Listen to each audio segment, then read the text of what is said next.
and welcome to historic Borleske Stadium. We're open tonight's opponent, the Yakima Valley Pippins.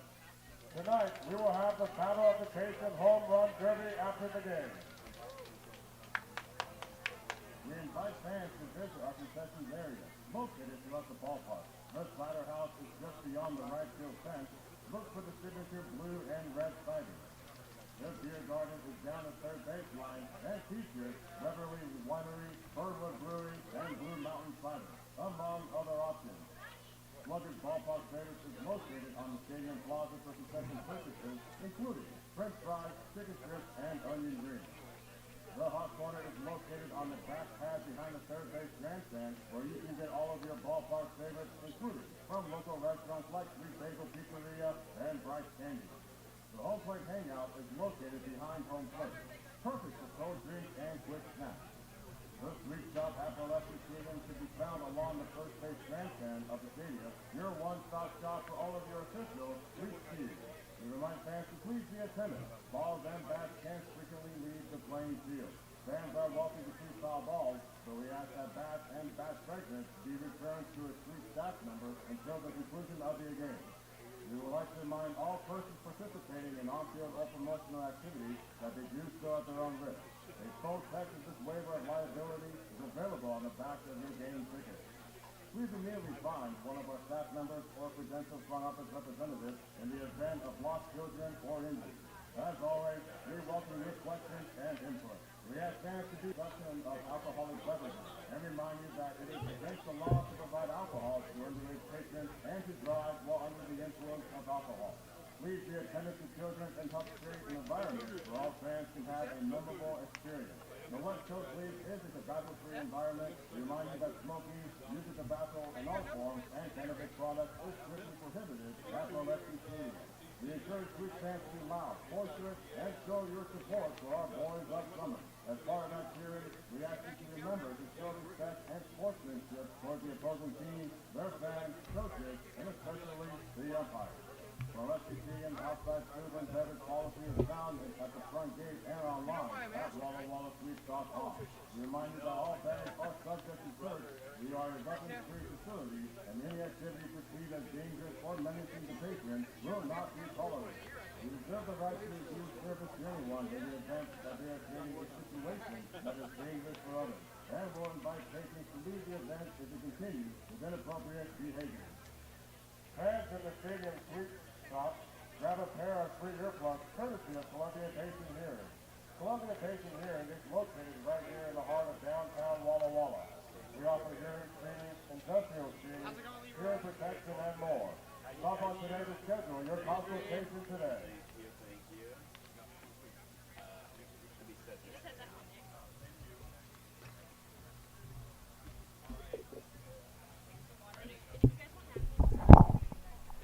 Hey, Isabel, is this loud enough? Is this loud enough?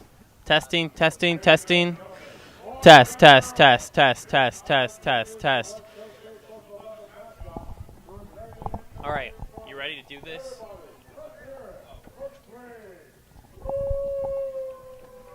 So when I start talking about like the All-Star game, just spin the camera to the field for a little bit, okay?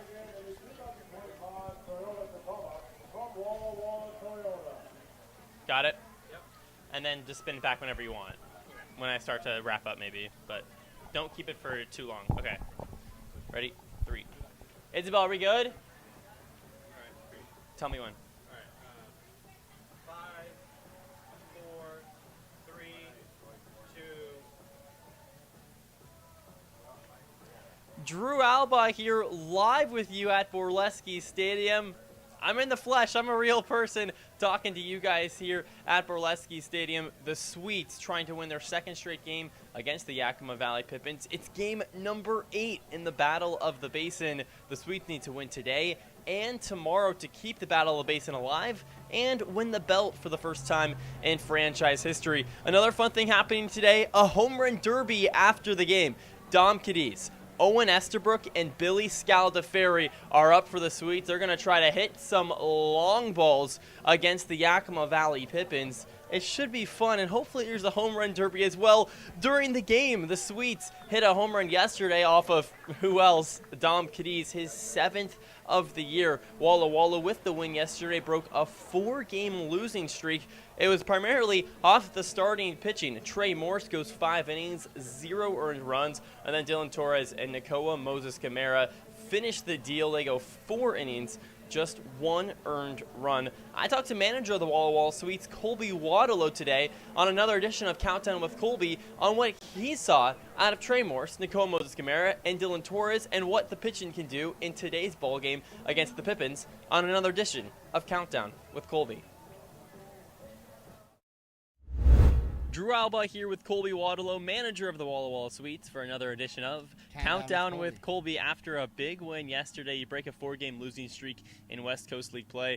Tight contest. The starting pitching came through. What do you see out of Trey? Yeah, he did a great job attacking from the get-go. I think it was a good example of someone who went out there, forced them to beat us. It looked different than kind of what we did, and not because of the personnel. It just his tempo, his presence, his conviction of how he went about his business on the mound was good to see. You know, we talked about as a staff, that's what it should look like every single time we get out there, and so it was good for him, especially as a young guy, to come and kind of reset things for us, and now hand the ball to Reimers, who's another guy who's gonna I think do exactly that. How much can you say about Nakoa Moses Camara and Dylan Torres going in there, working into some trouble, but getting out of it and giving the Sweets a chance to win, and ultimately winning 4-2? Yeah, I think both of them are used to making big pitches in big situations. You know, Nakoa, his first relief appearance of the year in that one. He'd been coming out of the starting games on the mound for us, and so awesome to see. And his a little shaky, maybe getting himself into some trouble, but man, he made some big pitches when he needed to, and did an excellent job bridging things so we could hand the ball to Torres. And once Torres got it going, kind of got his feel for what he needed to do in the 8th, he was lights out. Is Nakoa going to be a relief pitcher from this point on? Yeah, we'll see. Like I've talked about, it's like we've got a lot of guys in the pen that we can use in different ways, and guys that we can cycle into the rotation. So it was a good opportunity for us to kind of back off his innings count a little bit and let his body rest up. You know, after being a starter all spring, starting the first half of the summer, and he's able to kind of get his legs underneath him, get his arm built back up, and make sure that we're not putting him in a compromised spot as far as his health goes. Health and strength and coming first. And so I want to make sure we can take care of him, and it's a situation and a spot that I think that we can use him and that he can provide a lot of value for us. Him and a guy like Aiden Rady, who's kind of in a similar situation. We saw him come out of the pen and bend, and so both those guys kind of moving from the rotation to the pen. Cycle a couple new guys in there like Reimers and Payson Sweeney. We'll see tomorrow, and so that's kind of just the rotation we got going right now. How big is it to win in different ways? I mean, it's no secret in Bend, the offense was there, the pitching wasn't. Now here against the Pippins, the offense put up 4 runs, not bad, but you win in a close, low-scoring game. Hasn't seen that too much this season. How big is it to win? We can win high scoring. We can win in these low pitching battles, and kind of the diversity throughout the season in that way. Yeah, no, it's definitely a valuable thing for us to be able to do. You know, one of my coaching mentors says that when you're trying to win a game, you've got to be able to win a game on any day, in any weather, in any ballpark, and against any opponent, right? And so, it's been great for us to see, hey, we need to put up double-digit runs to get ourselves going. We can definitely do that. But also, hey, if we scratch 3 across and our pitching can step up and we can make the plays that we need to make, then, hey, we get 3 runs, and that, that's a game. Like, we can win with that as well. You fireworks show yesterday, back here home at Borleske. The Sweets have had obviously a very good record here at Borleske. Do you think there's something special about this park, or just happenstance up until this point? I think the guys enjoy playing here. You know, we get great support from the fans. It was awesome to see a great crowd last night for the 4th of July. Yeah. And, so I think that is a big part of it. I think there's also there's a routine that guys are able to settle into. There's a camaraderie piece of guys in the clubhouse and kind of just being around each other a little bit more throughout the day when we're here at home versus maybe being on the road and guys being in separate hotel rooms and whatnot. So I think that's maybe part of it, but I mean, I've been proud. I think we've come out and we've taken care of business at home. We put ourselves in at least position to win games majority of the time, and so it's been great to see. I have to ask Cole back in the lineup again. Is his legs hurting at all? You know, he's been in there 5 games straight now. Yeah, we're asking him a lot. We're asking for him to do a lot. You know, we kind of it's not really a day off, but he got to play right field in one game in Bend, right? And that was kind of his day off a little bit. Shows how valuable it is to the team right now.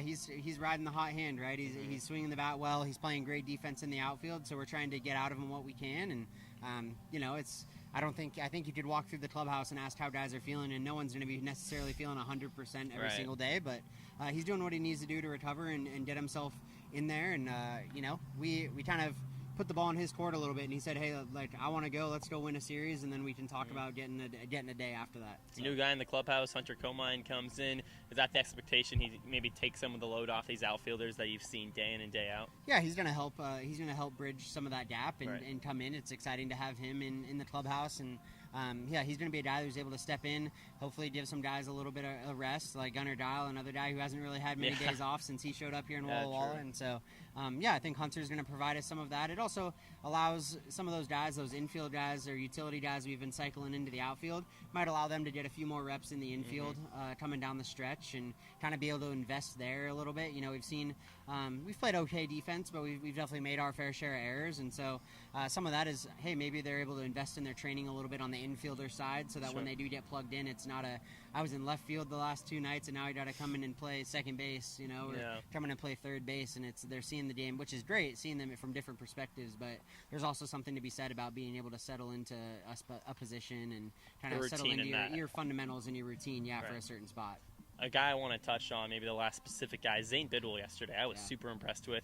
Behind the plate, there was hardly any balls that got past him, and then he comes up with the 2 RBI single. Ultimately, that wins the game for the Sweets. How big has he been, coming from a D3 or from a community college, rather, and then going to a D3 college now here playing against guys at the D1 level, and he's really showing up in spades. Yeah, no, he's done an excellent job. I thought what he did yesterday defensively was a clinic. Yeah.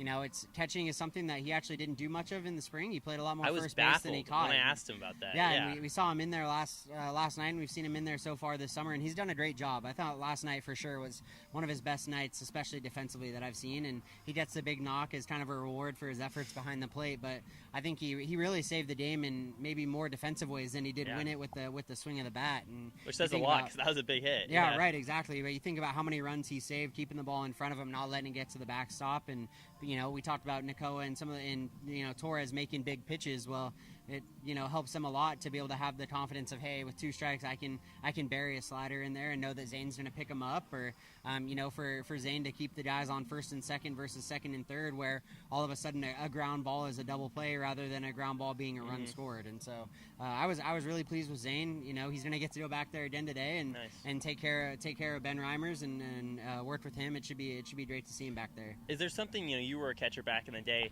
that gritty mentality of, I was seeing Bidwell stick his head maybe 5 inches away from the dirt, sliding in with guys on third base. That saves a run right there. Is it that mentality as well as the technique? Yeah, I think I would say blocking when it comes to catchers is 80% mentality. Just like and a goalie in soccer kind of? Yeah, no, honestly. And that's even, we don't do it as much here, but I've known of programs and I've played in programs where literally like hockey blocking is a drill that you do as a catcher. It doesn't matter how pretty it looks. It doesn't matter how you do it, but can you keep the ball in front no matter what you do? And so I think learning to do that and kind of buying into that mentality of, hey, nothing's going to get behind me. Like, I don't want to have to make the jog of shame back to the backstop to go pick up the baseball. And I think I personally believe it's a ton of mentality more than it is technique. Yeah, there's technique stuff you can do to put yourself in a better position to make the plays, but mentality says, hey, I'm not going to let anything get by me. And I think that can carry a long ways. Especially because from a team perspective, giving up free bases with the runner on third, someone coming home, for me on the hill, I mean, that would be super demoralizing to know you have that kind of backstop there. It's been huge to see Zane Bidwell's growth. He can also play first base, been really big for the Sweets early on. After today's game, there's going to be something fun, a home run derby. Yeah. You want to walk us through the 3 choices we made? Yeah, we're going. Let's see, who are we doing? Dom Kadiz, which seems like an easy answer. Yeah, I mean, he had another one yesterday. I think he leads our team in home runs. He does.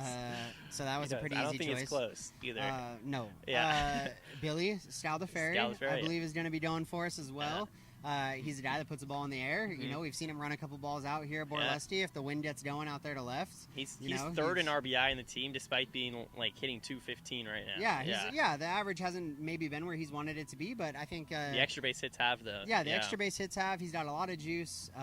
You know, he's I think a guy who's fun to watch. He's excited to do it, and so that'll be fun. And then the last one was we actually had I believe a competition during BP to see who the last one was going to be, but it's Owen Estabrook, which I think says, speaks a lot for himself. Can you guess who was in the competition with him? I mean, Nate a couple days ago was hitting balls out.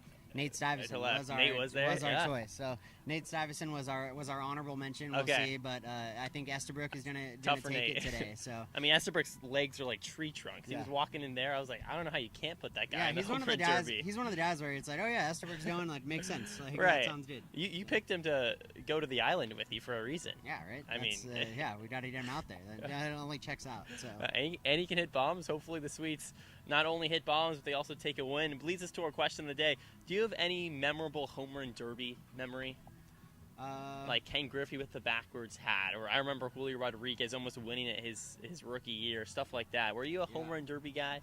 I'm hit and miss on actually watching the Major League Home Run Derby. Mine would be Adley Rutschman hitting from both sides of the plate in Seattle, I think, a couple years ago. That was pretty impressive. His dad, Randy, was also assistant coach for me in college for a couple of years, my first couple of years, and so just kind of a little personal connection there to him, and so seeing him throw into Adley was pretty cool. And I mean, you have a guy that goes up and not only hits as many home runs as he did, but he does it from both sides of the plate. Is pretty impressive. Cal Raleigh, who knows? Yeah, maybe that'll happen this upcoming summer. All right, Sweets got a big one today, a chance to keep the battle of the basin alive. Last question. The belt, it's still up for grabs. It seemed, not impossible, but you've gotten 2 of the 4 wins. Now you need 2 more. How do you get it done? We almost forget about it, maybe? Well, no, we come out, we're playing. We want the belt. We're playing for the belt. Like, we're talking about it. We want the belt. So it's a nice belt. It's shiny. Cool. It's like a mirror. Yeah, we're playing for the belt. So I'm hoping we come out. I think we take it one pitch at a time. We come out, set the tempo early, and force them to react to us a little bit. And I think we'll be in a good spot. Hopefully the belt is still up for grabs. A home run derby win for the Sweets, and most importantly, a victory for the Walla Walla Sweets. Once again, manager of the Walla Walla Sweets, Colby Waterlow, on another edition of Countdown with Colby. Thanks so much. Yeah, thanks, Drew. Go Sweets.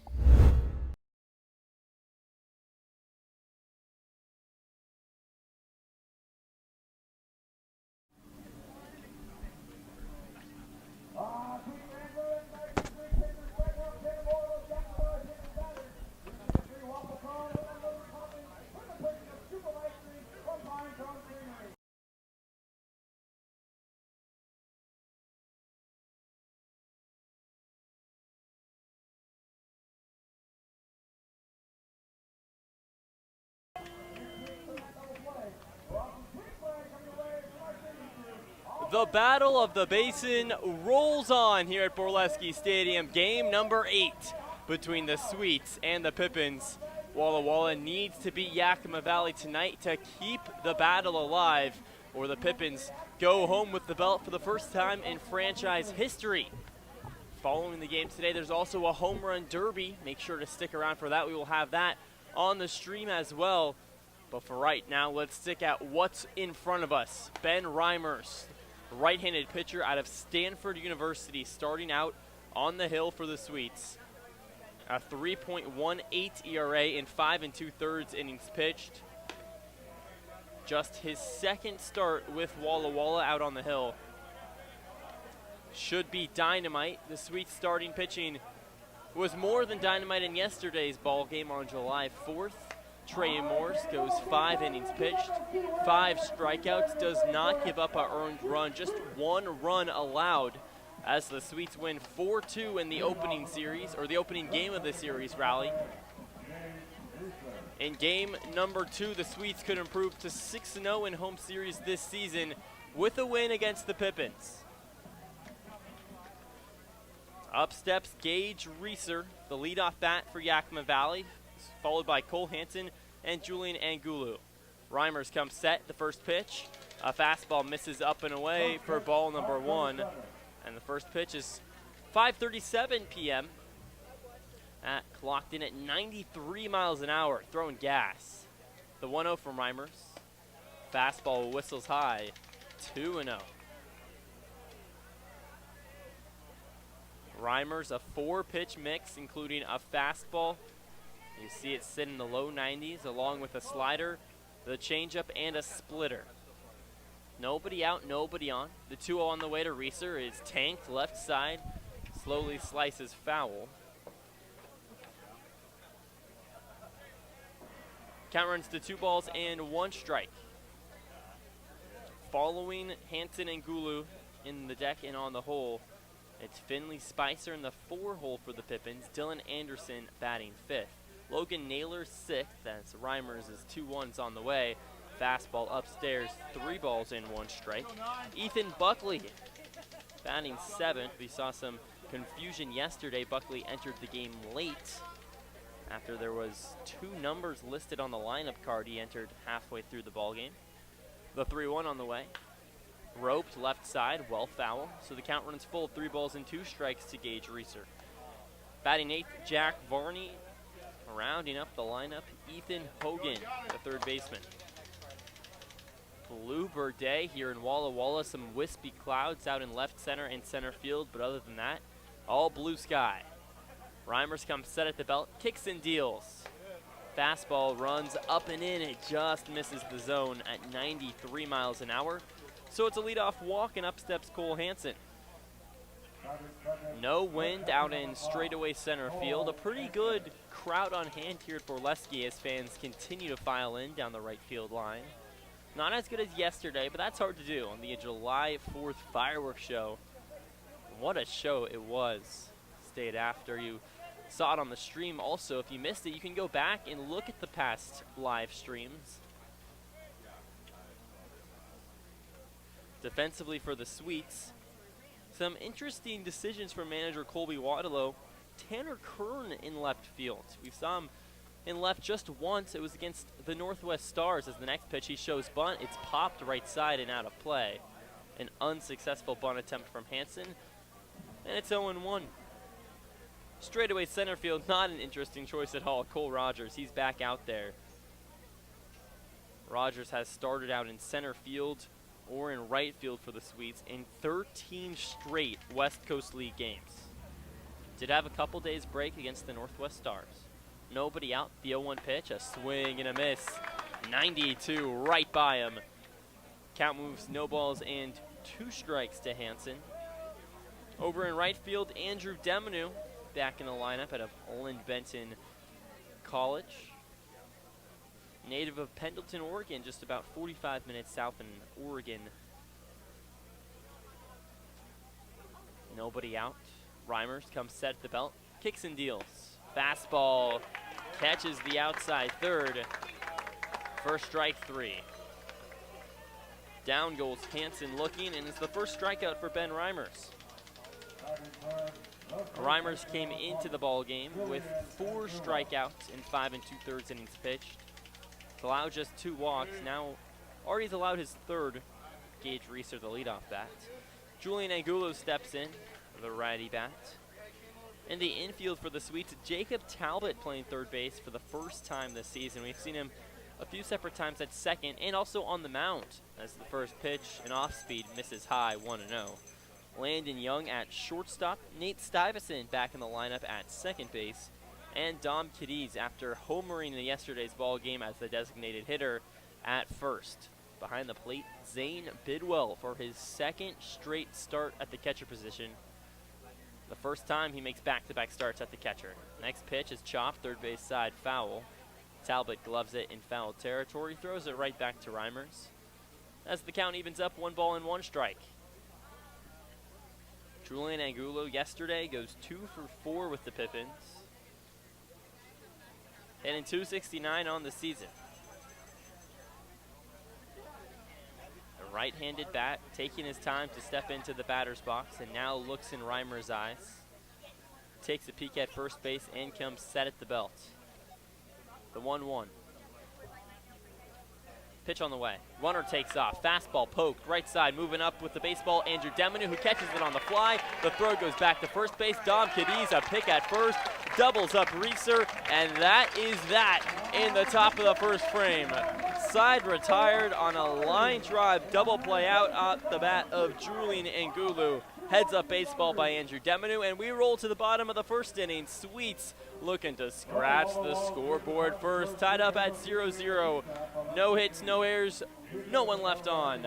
Sweets 0, Pippins 0. We'll be back right after this on the Walla Walla Sweets Digital Network. Walla Walla Valley Honda is now Underwriter Honda of Walla Walla. The same great automotive family is here for all your needs. Service, parts, new Hondas, and top quality used vehicles, all backed by expert staff with the highest standards in the industry. After all, you're family at Underwriter Honda of Walla Walla and deserve the best. Visit us at UnderwriterHondaofWallaWalla.com to schedule service or a test drive today. Underwriter Honda of Walla Walla. Walk in as a guest, drive off as family. Washington homeowners are saving thousands of dollars on their energy bill by upgrading their home. And the best part is, CNGC is giving back even more money when you switch to a more efficient alternative. So you can enjoy increased property value, a higher quality of life with better appliances, and greater comfort for your family. Scan this QR code or go to cngc.com and save money on your energy bill. It's time to play ball with Underwriter Honda of Walla Walla, where you're more than a guest. You are part of the family. And here's an exclusive offer for all you Sweets fans. Show us your Walla Walla Sweets ticket at your next service visit and receive 10% off any regular price service performed. Formerly Walla Walla Valley Honda, same great automotive family and proud sponsor of the Walla Walla Sweets. Underwriter Honda of Walla Walla, where you walk in as a guest and drive off as family.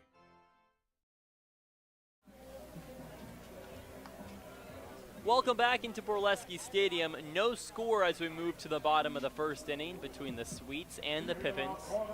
Starting pitcher for Yakima Valley, Trevor Kaiser.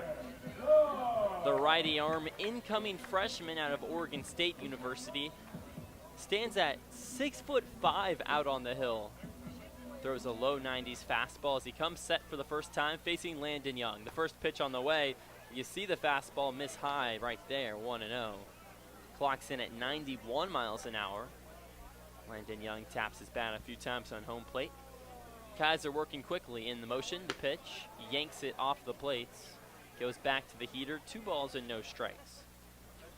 Young hitting .286 on the year, went 1 for 3 in yesterday's ball game.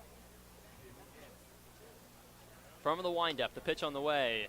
Fastball just misses away for ball number 3. 3 balls and no strikes to Landon Young.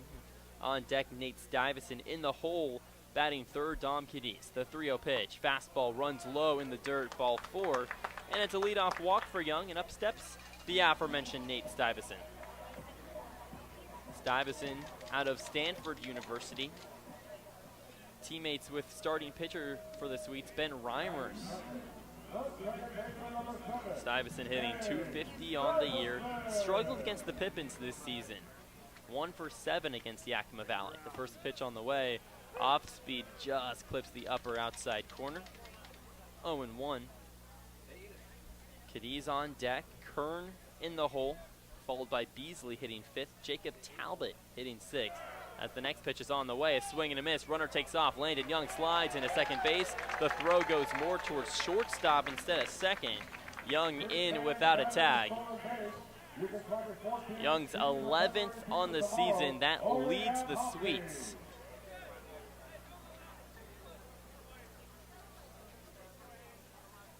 Manager Colby Waterlow is out talking to Gabe Nobert, the home plate umpire. As Landon Young walks back to first. Seemingly, Nate Stuyvesant is called for some sort of interference, in which case now Landon Young has to go back to first. Manager Colby Waterlow is not too pleased.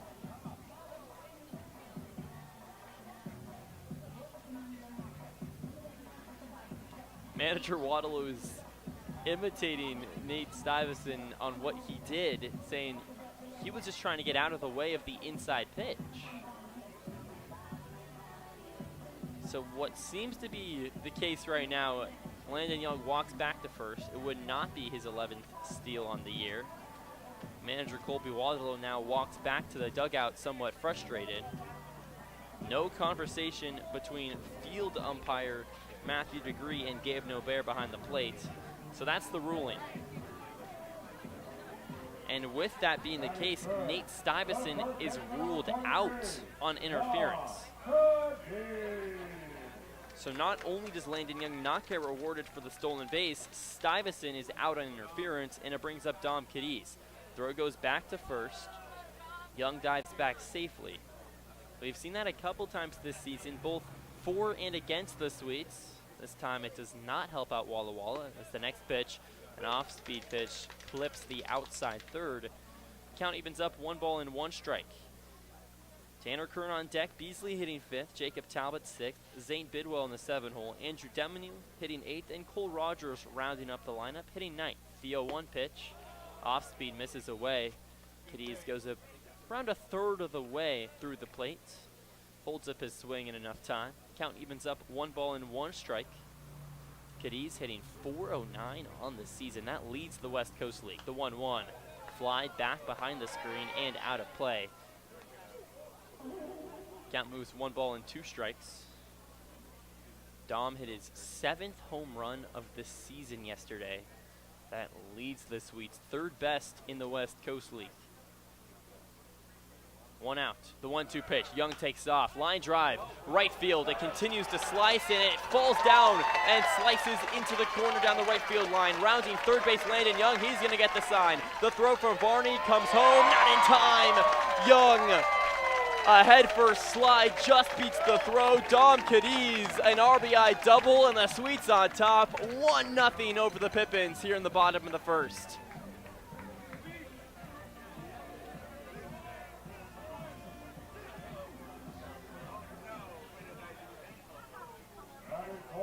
Dom Cadiz continues to absolutely scorch the baseball. That's a 20-game hitting streak when Cadiz plays all 9 innings. His official hitting streak did end a few days ago as there was a rainout in Bend. But in 9-inning games, that's number 20. And up steps Tanner Kern. The lefty bat faces the righty's deal. Fastball misses away, 1-0. Defensively for the Pippins, Finley Spicer in left field, Dylan Anderson straightaway center. Jack Varney in his 2nd game with the Pips out on right. Kaiser comes set, Cadiz a lead at 2nd base. The 1-0 on the way, runs inside at the ankles, 2-0 to Tanner Kern. In the infield, Ethan Hogan at the hot corner over at 3rd. Langan Naylor at shortstop, Gage Reeser at 2nd base, Julian Angulu at 1st, and Cole Hansen behind the plate. Kaiser palms the ball in his right hand and comes set at the belt. Cadiz a lead at 2nd, kicks and deals on 2-0. Fastball misses up high. Maybe a touch outside as well. That was 91 out of the hands. 3 balls and no strikes to Tanner Kern.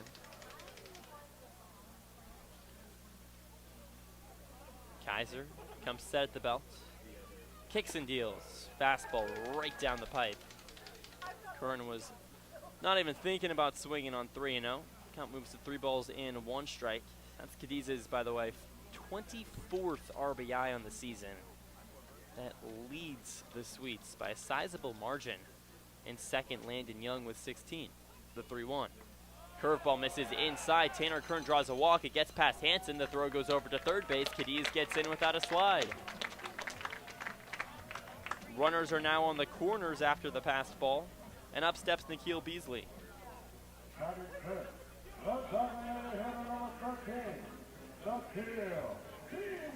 Beasley hit his first home run with the Sweets on July 3rd against the Bend Elks. That was just a couple games ago. A no-doubter out towards left field. The righty bat faces the righty's deal. Fastball hits the outside 3rd. 0-1 here to Beasley. Hitting .242 on the season. 0 for 4 against the Pippins this year. Still looking for his first base hit against Yakima Valley. The 0-1. Flied right side and out of play into the bleachers. And Beasley in an early 0-2 hole.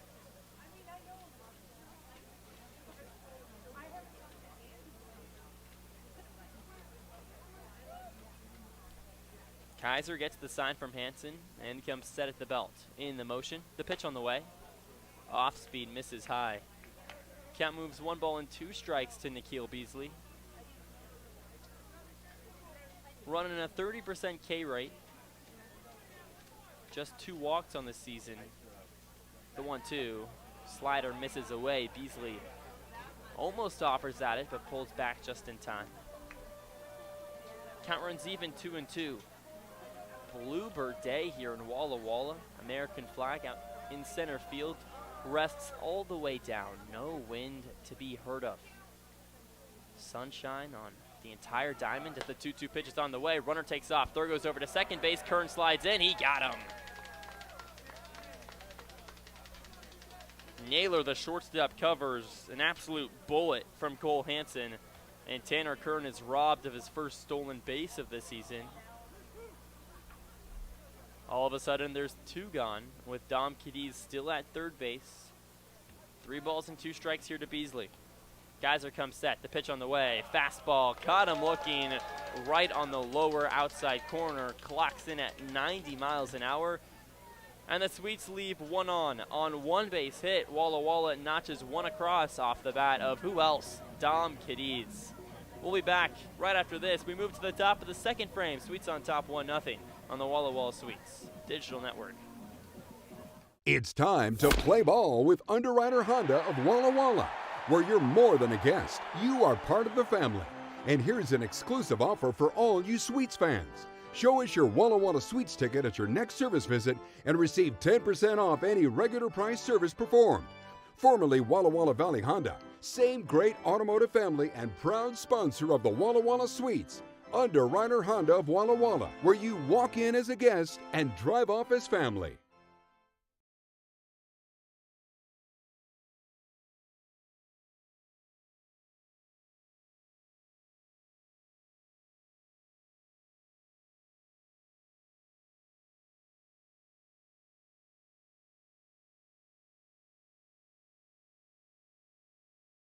Hey, your homework done? Yep.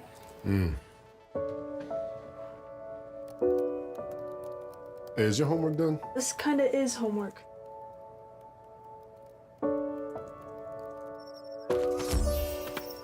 So, what do you think? I'm so proud of you. Can I play some more? Is all your work done? Washington's Lottery is a proud partner in the goal to promote college and career training. Each time you play, you're helping students statewide.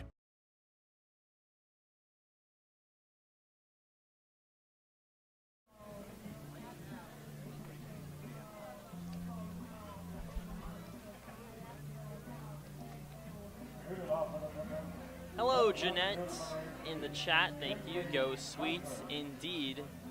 Walla Walla on top 1-0 as we move to the top of the second inning. Sweets have taken the lead against the Pippins in both of the first 2 games in this 3-game set. Reimers comes set at the belt. His first pitch on the way is popped up from Finley Spicer's bat over to the right side of the infield, moving under Cadiz. He makes the play where the grass meets the dirt, and it's out number 1. 1 pitch, 1 out. Up steps Dylan Anderson, the center fielder. Anderson hitting .282 with the Pippins. That leads the Pips amongst all qualified players. 1 out. Reimers takes a deep breath in the delivery. Curveball drips and hits the outside black. A thing of beauty for 0-1. Anderson, the left-handed bat. 2 for 4 in yesterday's ball game. The righties deal. Curveball hits the outside third. He goes right back to the well. 0-2. Zay Bidwell behind the plate for his 2nd straight game. The first time that's happened this entire season. And you see yesterday, Trey Morse goes to that curveball a lot in yesterday's ball game. That's the 0-2 pitch. Goes back to the curve, a swing and a miss. Strike 3, Anderson goes down. The 2nd strikeout from Ben Reimers. And up steps Lincoln Naylor with 2 gone. I was talking to Morse if, he was just trusting Zay Bidwell blindly on throwing more curveballs than he had, and he said, yeah, I was trusting that Bidwell knew what he was talking about. I hardly threw the curveball in my last few appearances. The first pitch, fastball misses low, 1-0. Clock's in at 93 miles an hour. But Bidwell liked how it looked out of my hands. I continued to throw it and continued to get swing and misses. It had to be about a third of the time that pitch was the curveball. The next pitch is fly back into the netting. This time, Reimers goes with the changeup. Count evens up, a ball and a strike. And then in today's ball game, you see Bidwell start to dial up a lot of curveballs to Reimers as well. The Stanford kid comes set at the belt. In the motion, whips his right arm around, curveball misses just a tick high. 2 balls and 1 strike here to Langan Naylor. Naylor hitting .229 on the season. Comes set, and the pitch. Fly ball right side. This slowly slices foul and out of play. Count evens up 2-2. Naylor, the incoming sophomore out of Lower Columbia College.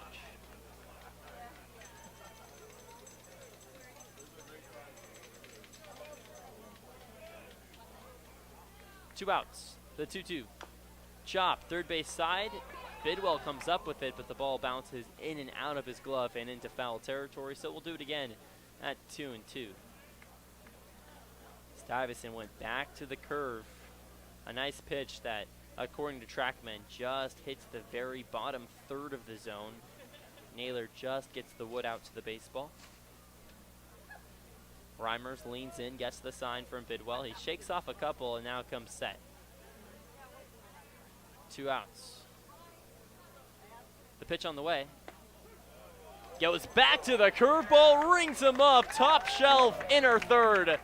Reimers is feeling himself. Strikeout number 3 through 2 innings. He's faced the minimum, and we roll on to the bottom of the 2nd inning.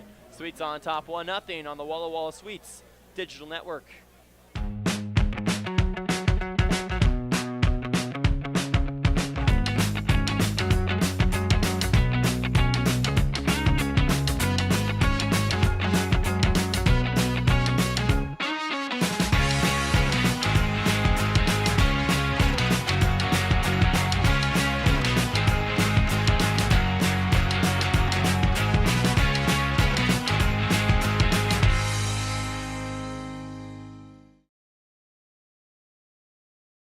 It's time to play ball with Underwriter Honda of Walla Walla, where you're more than a guest, you are part of the family. And here's an exclusive offer for all you Sweets fans. Show us your Walla Walla Sweets ticket at your next service visit and receive 10% off any regular price service performed. Formerly Walla Walla Valley Honda, same great automotive family and proud sponsor of the Walla Walla Sweets. Underwriter Honda of Walla Walla, where you walk in as a guest and drive off as family.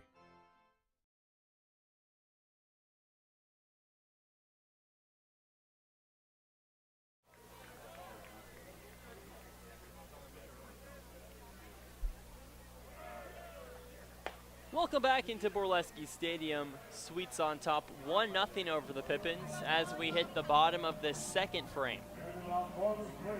Top of the 1st, that saw the Sweets scrape 1 across.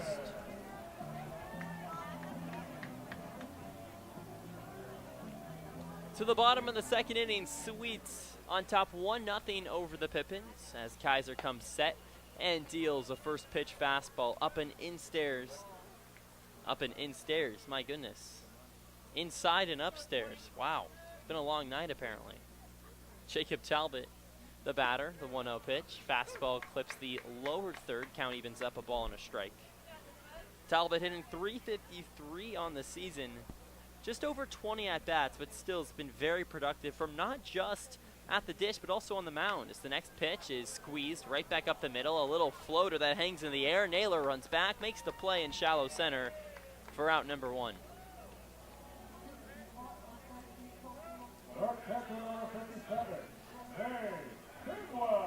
Bidwell steps in. The right-handed bat. Originally from Umpqua Community College, now commits to Lewis Clark State College quite recently. Hitting .240 on the season as Kaiser's in the motion. The first pitch, curveball misses upstairs, 1-0. After not playing in Bend, Bidwell gets back-to-back starts at the catcher position. The 1-0 pitch, fastball in at the hands, 2-0.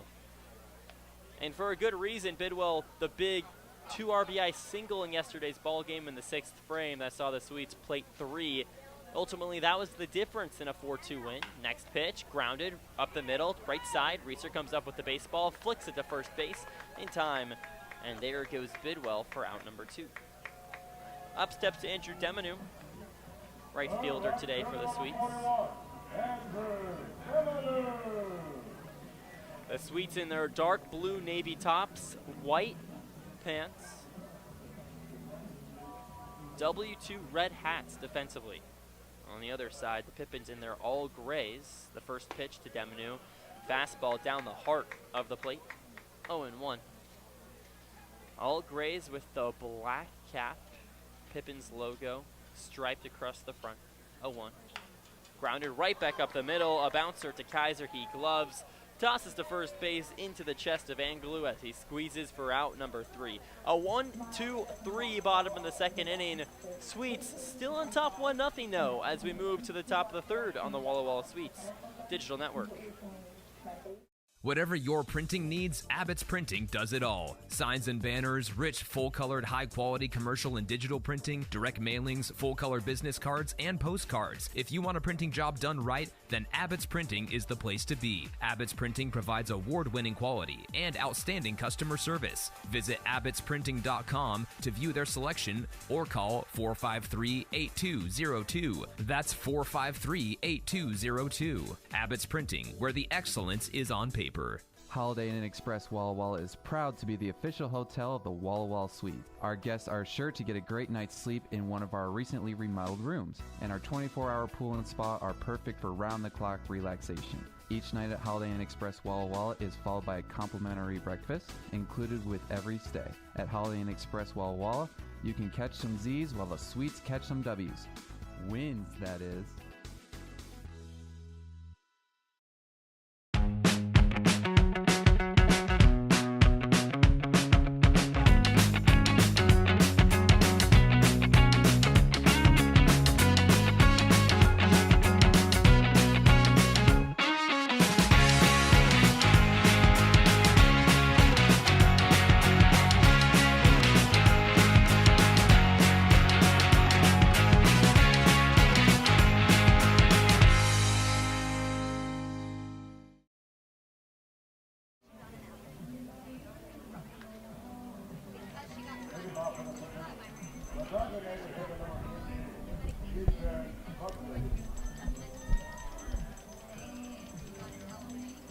To the top of the third we go on the Walla Walla Sweets Digital Network. Drew Albaugh here on the mic, your play-by-play broadcaster for all 9 innings on a beautiful sunny day here in Walla Walla. Blue skies rest on top of a golden diamond as Ben Reimers comes set at the hill. His first pitch to Buckley is on the way. Curveball just misses the top rail, 1-0. Buckley hitting .269 on the year.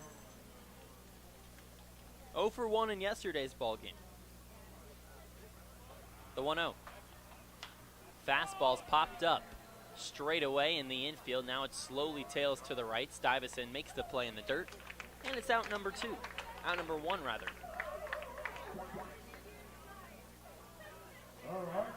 Up steps Jack Varney. The new Pippin out there as the lefty bat, playing right field today.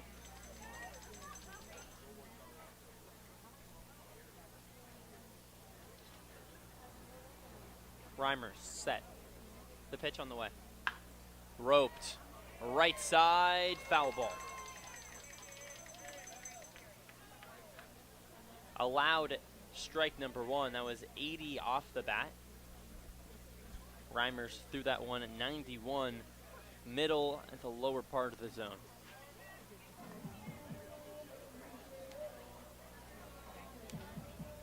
Varney went 0 for 4 yesterday against the Sweets. That was his first ball game in a Pippins jersey.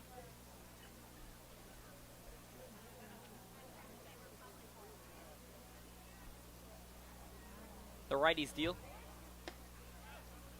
Right down the middle. Change up. 0-2. Sweets trying to win their second straight game against the Pippins. Here at home. Could take another home series, would improve to 6-0 on the year. The 0-2 pitch, a wave and a miss on an off-speed in the dirt. Bidwell gloves, throws to first base. Beats Varney by a step, and it's out number 2. Strikeout number 4 for Ben Reimers. And up steps Ethan Hogan, the 9-hole hitter. Reimers still facing the minimum here in the 3rd inning. Has not allowed a base hit, just 1 walk to Gage Reeser back in the 1st. He's doubled up on a line drive to right field. Reeser tried to steal second in the process, and Gulu lined out to right. So there's 2 gone, nobody on base. Sweets on top 1-0 in the top of the 3rd inning. This game moving rather quickly here in the early parts of this competition, as right when I say that, there's a slight delay in the action as home plate umpire Gabe Nobert strolls around, puts on his mask, not sure what the holdup was. He says, resume action, and leans in as Reimers comes set at the hill. Kicks and deals. Fastball whistles away, 1-0. Clocks in at 93 miles an hour. Reimers, the incoming junior, California native. The pitch. Another fastball misses away, 2-0. Reimers was ranked as the number 21 pitcher in California out of high school. Now, number 21 doesn't sound all too impressive, but in a state as big as California, that's really good. The 2-0. Skied left field. Slices foul, 2 balls and 1 strike here to the 9-hole bat, Ethan Hogan. I mean, you gotta think California produces the most major league talent in the entire world. Right behind California, actually, is not a state at all, the Dominican Republic. 2 outs, the 2-1. Fastball misses low and away, 3 balls and 1 strike. I would love to go to the DR. I've heard you go there and there's a baseball field every other block. That is their sport, kids. With just sticks playing in the streets. 2 outs, the 3-1. A swing and a foul tip into Bidwell's glove. 3 balls and 2 strikes, 2 outs. Mariners center fielder Julio Rodriguez won the record, saying that baseball is life in the Dominican Republic. Sweets on top, 1-0. Here in the top of the 3rd, the payoff pitch. Fastball misses high. Reimers issues his 2nd walk of the day. Now has not faced the minimum. As the lineup turns around with 2 gone at the top of the 3rd, Reeser steps in.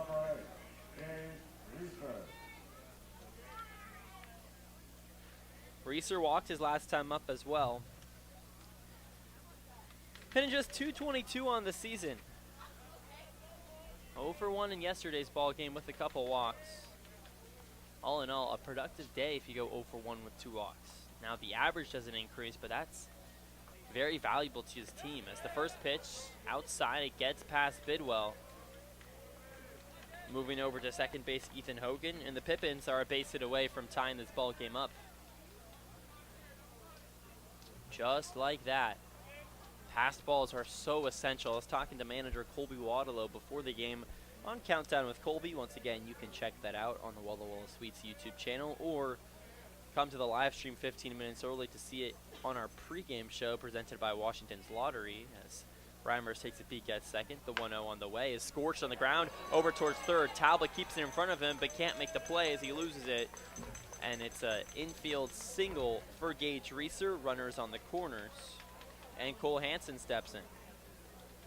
Number 5, Cole Hansen. Talbot does a good job just to keep the baseball in front of him. And that's what Bidwell did so good yesterday at. Stuck his face in the dirt, making plays left and right. Manager Colby Waterlow was a catcher for Whitman College back in the day.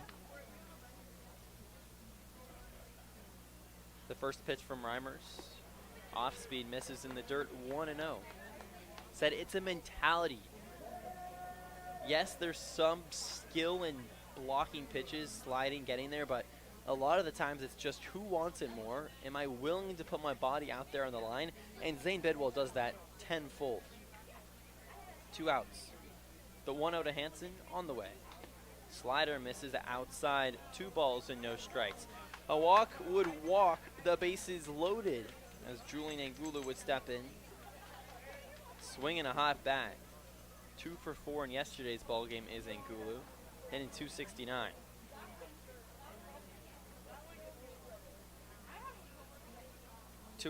Runner takes off. It's crushed out towards left field. Ranging back, Tanner Kearney's at the wall, and it bangs off of the wall. Rounding second base, head into third is Gage Reeser, and scoring Ethan Hogan. And just like that, the Pippins level it up at 1 apiece here in the top of the 3rd inning.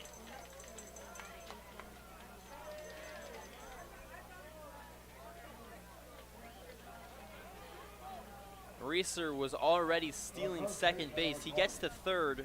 Tanner Kern does a nice job playing it off the wall and left. Gets it in rather quickly, keeps him at bay. And Cole Hansen with an RBI double.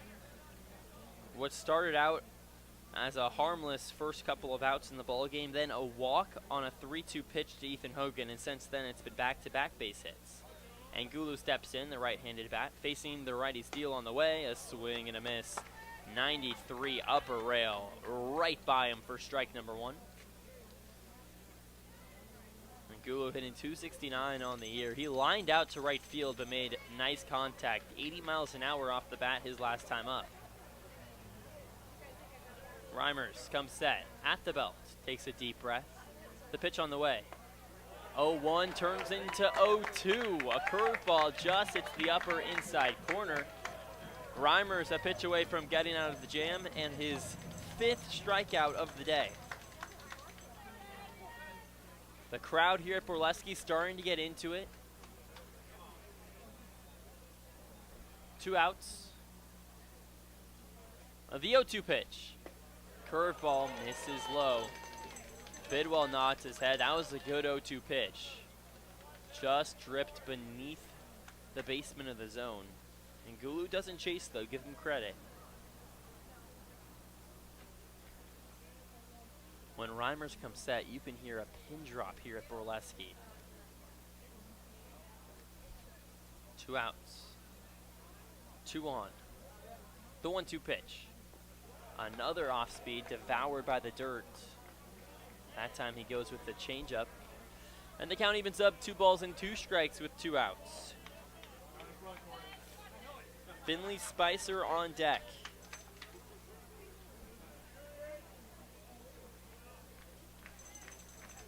Reimers leans in. 2 balls and 2 strikes. Runners at second and third in Reeser and Hansen. The pitch on the way is chopped off his own foot. Just gets the barrel to the ball on a curveball that was left just a little bit over the plates. So we'll do it again at 2-2. A big spot in this ball game in game number 8 in the Battle of the Basin. Sweets need a win to potentially keep the series alive and take the belt in tomorrow's ball game. 2 outs. Reimers set. The 2-2 pitch. Flied right side, out of play, and we'll do it again. Pitch number 7 upcoming. Reimers steps off the mound, takes his hat off, and lets the lock fly for a moment. Slowly meanders about and puts his hat back on.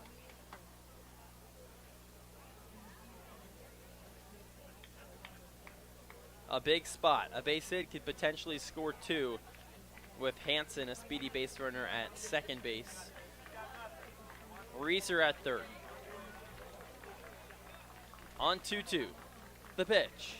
Swing and a miss. It gets off of Bidwell's glove. He comes up with the baseball, whips it to first in time, out 3. Reimer's 5th strikeout of the day. He does give up 1 run on a base hit off the bat of Gage Reeser.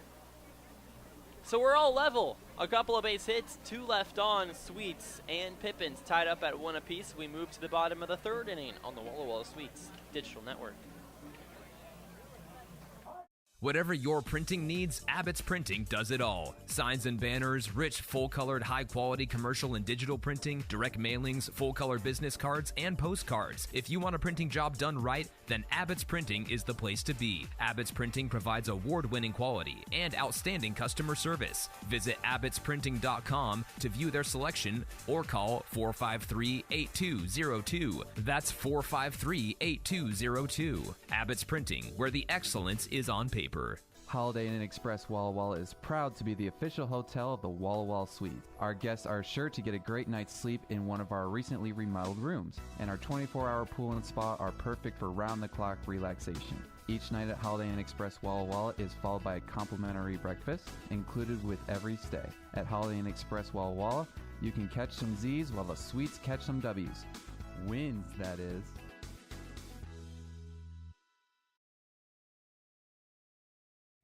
I love coming in here. Everybody is always super welcoming. They always greet me by name. You can tell that everyone here actually likes working here. My favorite thing about Walla Walla orthodontics is how nice the staff are. They're funny, fun, and they're helpful. I had what was called 3D braces. They were the same color as my teeth. People would say, "Oh, you have braces?" They didn't even know that I had braces. I highly recommend this orthodontist office.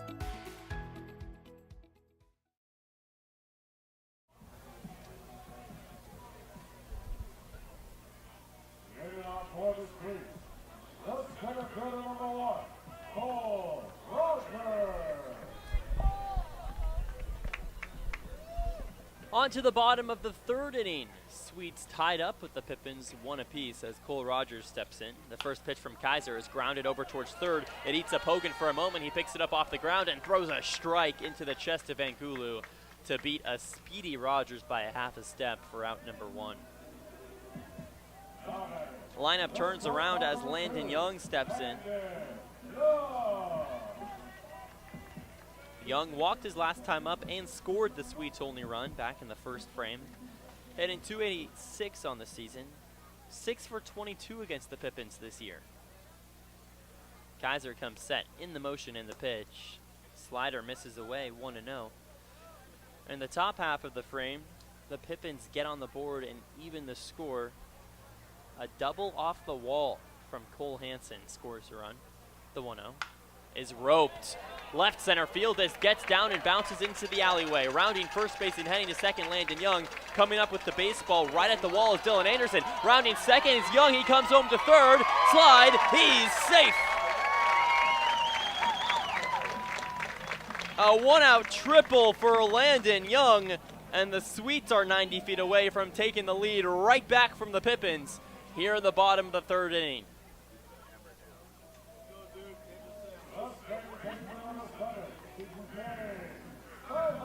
Landon Young, a 5-tool player. That was 98 off the bat, and you see the wheels there. Stuyvesant, the right-handed bat, steps in. The first pitch on the way. Off speed, middle for strike number 1. Stuyvesant out on an interference call his last time up. Saw just 2 pitches. 1 gone. Young at 3rd. The 0-1. A weak wave. Check swing. Did he go on a curveball in the dirt? He did not. So the count evens up. 1 ball and 1 strike to Stuyvesant. Hitting .250 on the season. Just 1 base hit in 8 tries against the Pippins this year. Kaiser comes set. Kicks and deals on 1-1. Strike outside 3rd. So make it 1 ball and 2 strikes to Nate. A late scratch from the home run derby that's going to happen at the conclusion of this contest. Owen Estabrook takes his place. The 1-2 pitch, a swing and a miss. Fastball, top rail, clocks in at 91 miles an hour, and there's 2 gone. the fastest pitch from Trevor Kaiser in today's ball game. We've seen him sit in the high 80s. That time he goes an extra level, hits 91. And the righty bat of Dom Cadiz steps in. He doubles his last time up. Homeward in yesterday's ball game, swinging a hot bat.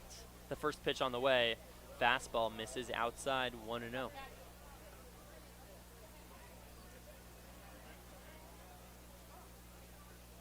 Cadiz has been so good this year that I've made a new nickname for him.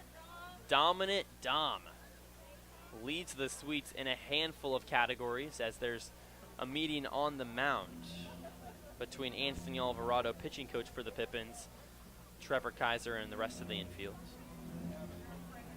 Leads the Sweets with 23 RBI. In second place is Landon Young, who's standing at third, and it's not that close. Young with 16. In home runs, guess who leads the pack? Dom Cadiz. 7 bombs. In second, Trevor T. and Tanner Kern with 3. That 7 home run mark, by the way, is third in the West Coast League. But he's not just a power bat, he can also hit for average. Leads not just the Sweets, but the entire West Coast League with a batting average of .409. In second and third is Kyle McDaniel and Josh Schleichard out of Portland, not even in the 400s, as the 1-0 to Cadiz. Off speed just hits the top rail. Count evens up, 1 ball and 1 strike to Dominant Dom. I'm going to use it. I don't care if you think it's corny. 2 outs. Young to lead at third. The 1-1 pitch. Off speed misses away, gets past Hansen. Coming up with the ball, the throw goes to home. Young slides in, he's safe. The throw beat him, but Kaiser can't come up with the ball. And the Sweets on top, 2-1 over the Pippins in the bottom of the third.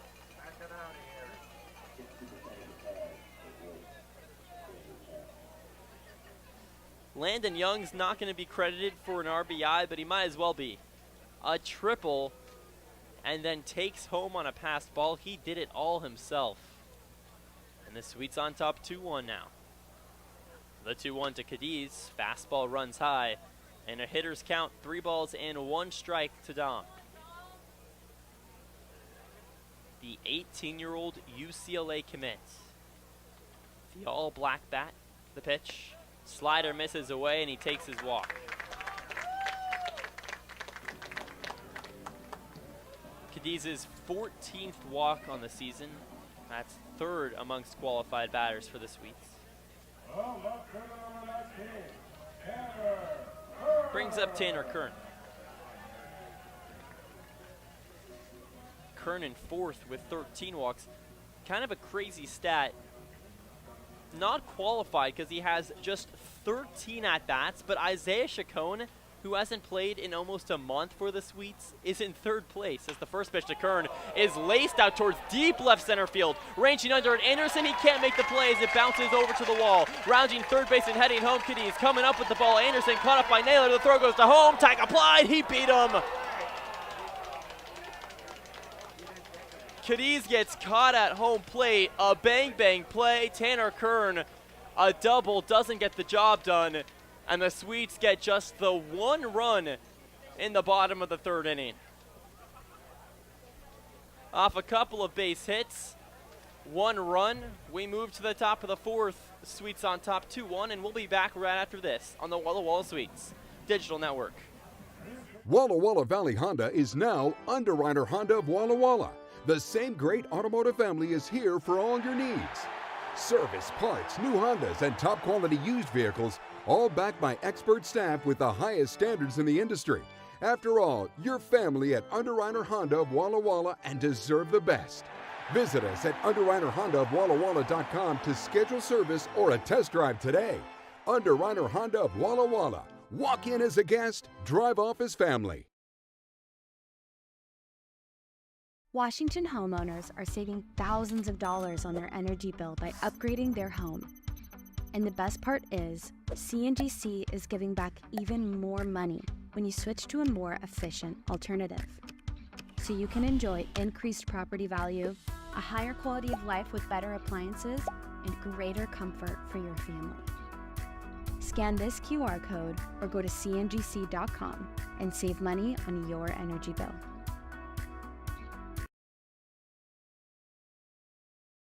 Hey, your homework done? Yep. Hey,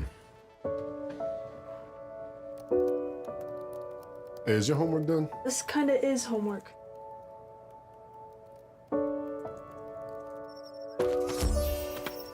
So, what do you think? I'm so proud of you. Can I play some more? Is all your work done? Washington's Lottery is a proud partner in the goal to promote college and career training. Each time you play, you're helping students statewide. Welcome into Borleske Stadium to the top of the 4th inning as Finley Spicer steps in, faces Reimer's first pitch on the way. Off speed misses high, 1-0. The Swedes get the lead right back. In the top of the 3rd, the Pippins even it up with a double off the wall.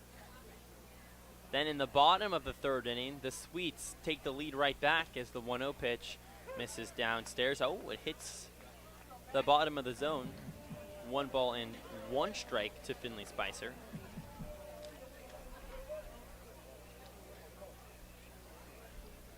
Landon Young triples, scores on a passed ball. The Swedes almost scraped another run across. Dom Cadiz doubled. Rather, Dom Cadiz took a walk. As the 1-1 pitch is roped on the ground, third base side foul. Tanner Kern doubled to left center field. Cadiz tried to go first to home. Was out at the plate. A great relay from Anderson to Naylor to Hansen behind the plate. Beats him by a half a step. No outs, nobody on. The 1-2. Fastball misses in. 2 balls in, 2 strikes. Reimer's already with 5 strikeouts on the day through 3 innings. Came into the ball game with just 4 strikeouts on the season. 2 of those against the Nighthawks in non-West Coast League play. The pitch. Missed, I don't know where. Maybe a touch high. Reimers is going to have to do it again. That was the curveball.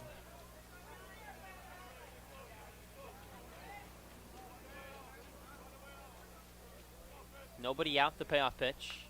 Fly back over the broadcast booth and out of play. We'll do it again, 3-2.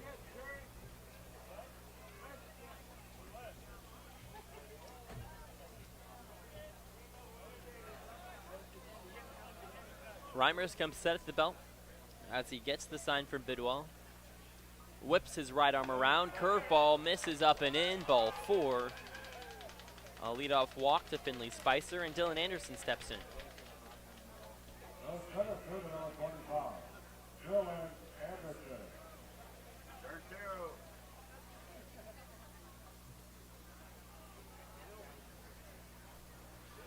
Anderson struck out swinging his last time up. The left-handed bat hitting .282 on the season. That leads the Pippins amongst qualified batters.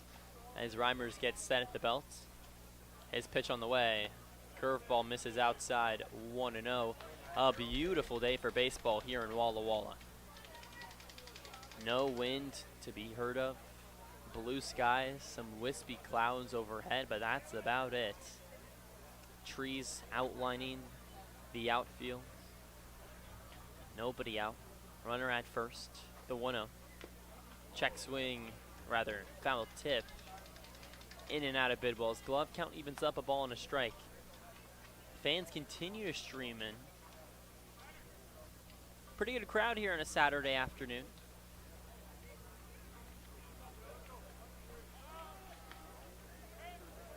Reimer's throw goes over to first base. Spicer dives back safely. Bidwell gets the sign and gives it to Reimers. Nods his head in, comes set. Kicks and deals. Runner takes off, a swing and a miss. Bidwell can't come up with the ball in his glove. Spicer takes second. A ball and 2 strikes with nobody gone. Anderson looking to avoid being struck out for his 2nd time in 2 tries.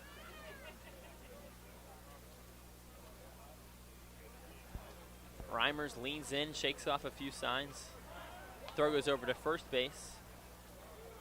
A little bit up the line as Cadiz has to make an athletic play. Doesn't even apply a tag.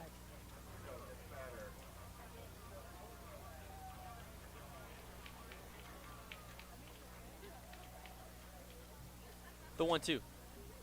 Chopped. First base side. Cadiz gloves it. He steps on first, throws to second base. High. Young applies the tag. Spicer in at second base. So there's one gone.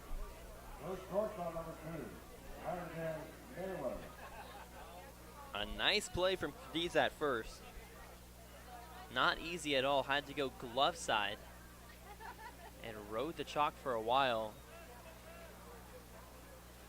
Oh, it's going to be ruled a foul ball. Okay, so Anderson gets a second chance at life, so it's just 1 ball and 2 strikes. At first, still is Spicer. Nobody out. The pitch on the way. Runner takes off. A swing and a miss for strike 3. Bidwell, the throw to second base. Tag applied. Not in time.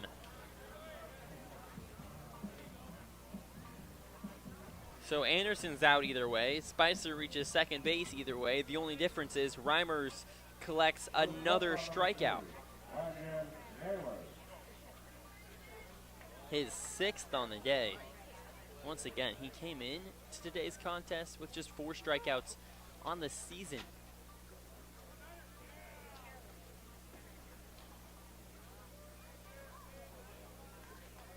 Reimers leans in as Naylor steps up, the right-handed bat, facing the righty arm. First pitch misses low in the dirt, 1-0. 83 miles an hour off-speed pitch. Naylor out of Lower Columbia College hit .326 with LCC. Just 2 extra bases in that time. Still searching for his first extra base with the Pippins. Runner at second, the 1-0 is chopped. Third base side is going to be a tough play. Charging, and it goes foul as Talbot throws the ball back to Reimers. So the count evens up, 1 ball and 1 strike. On deck, Ethan Buckley, the DH out of Cape Town, South Africa.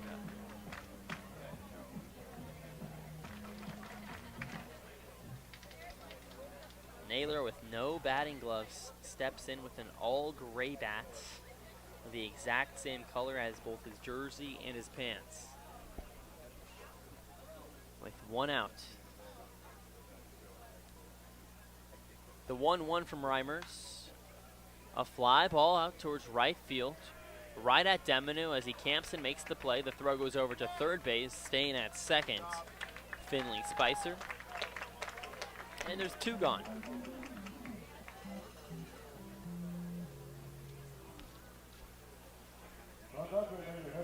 That was flied right at Deminu. Didn't have to move. I could have made that play right.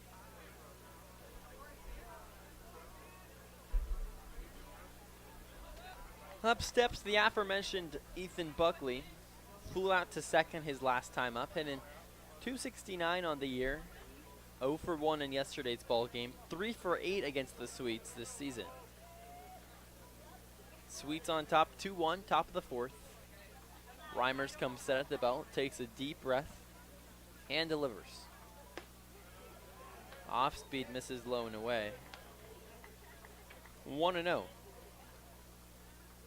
I've always wanted to go to South Africa. I have been to the continent of Africa, but about as north as you can get. Miles away from South Africa. Morocco. Went when I was maybe 10, 11 years old. Pitch clock violation from Ben Reimers. 2 balls and no strikes. When I was in Morocco, I had the worst food poisoning of my life. Turns out eating shrimp from a street food vendor in Africa isn't always a great idea for your stomach.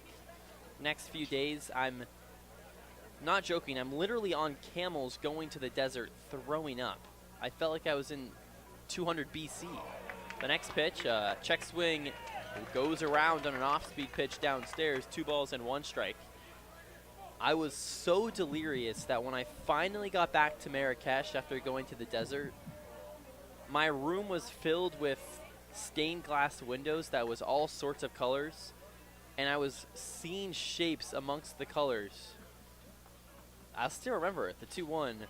Curveball misses low, 3 balls and 1 strike. It was so bad I woke up in the middle of the night delirious, and I didn't even know who my Grandma Judy was. All things considered, that's the last time I'll talk about Morocco on the broadcast. 2 outs, the 3-1. Off-speed misses downstairs, ball 4. Buckley takes the base, and there's runners at first and second as Bidwell jogs and talks it up with Ben Reimers. Varney and Hogan the next 2 up for the 8 and 9 hole hitters. As manager Colby Waddalow slowly walks out from the dugout, he's going to talk it up with Ben Reimers. I'm sure Reimers wants to keep throwing. This is just his first start with the Swedes. Down the left field line, you do see some activity in the bullpen, but nothing that indicates that Reimers is going to be pulled.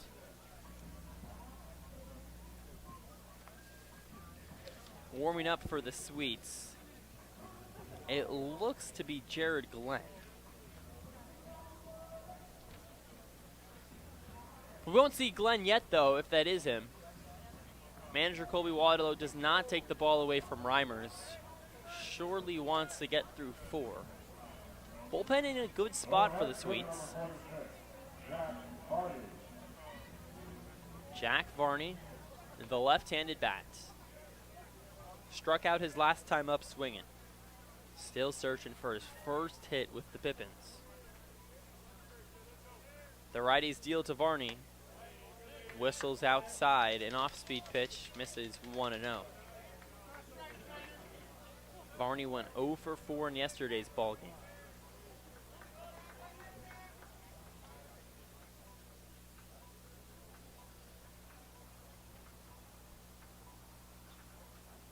The 1-0.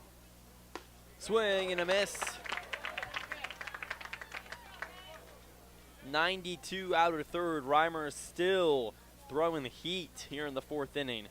Sweets on top, 2-1 in the top of the frame. Runners on first and second with 2 gone. The next offering misses outside. 2 balls and 1 strike. It's Buckley at first, Spicer at second. Reimers working quickly as he gets the sign from Bidwell and comes set at the chest. The pitch on the way. Fastball hits the basement of the zone. Count runs even, 2 balls and 2 strikes.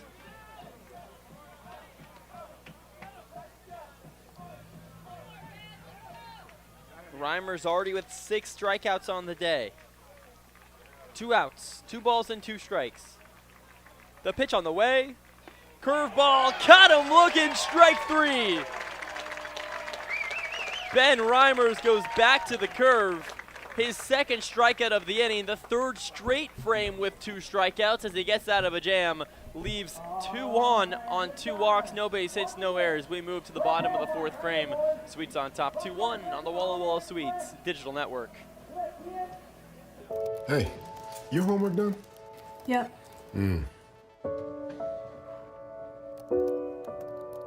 Hey, is your homework done? This kinda is homework.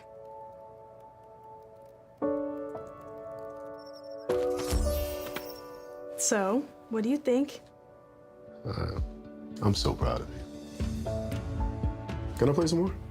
Is all your work done? Washington's Lottery is a proud partner in the goal to promote college and career training. Each time you play, you're helping students statewide. Play, stay, get away at Clearwater River Casino in Lewiston, Idaho. Owned and operated by the Nez Perce Tribe. Experience Namipu hospitality with 600 gaming machines, comfortable lodging, dining, and sports bar. Excitement is everywhere. The region's premier destination for events and entertainment. Win big with unforgettable concerts, comedy shows, and live sports action. Discover your next play, stay, get away. Visit crcasino.com and start your adventure today. Hey, your homework done? Yep. Hey, is your homework done? This kinda is homework.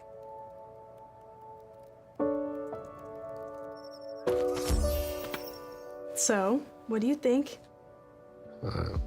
I'm so proud of you. Can I play some more?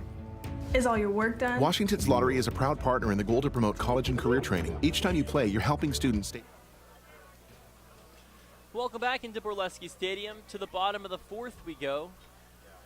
The first pitch on the way. Fastball misses outside to Nikhil Beasley, 1-0. Trevor Kaiser still out there on the hill for the Pippins. With nobody on, the 1-0 pitch. Off speed misses low. 2 balls and no strikes to Beasley. A hitter's count. He struck out looking his last time up to end the first inning with 2 on. It's the pitch. Misses downstairs. 3-0.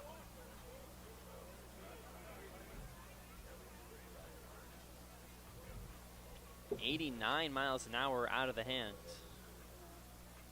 In the motion, the pitch on the way. A fastball scrapes the outer edge. 3 balls and 1 strike. Green light means go. Beasley homered in his last game out against the Bend Elks. The 3-1 pitch. Swing and a foul tip into Hanson's glove. Count runs full. That was exactly what Beasley was hunting. 87, middle. That's a cookie. That's what the kids say, at least. No outs. The payoff pitch. Chopped right back up the middle. Coming up with the ball, Naylor. He fields at the chest. Throws to first base a little bit high, but making the play. Anglou for out number 1.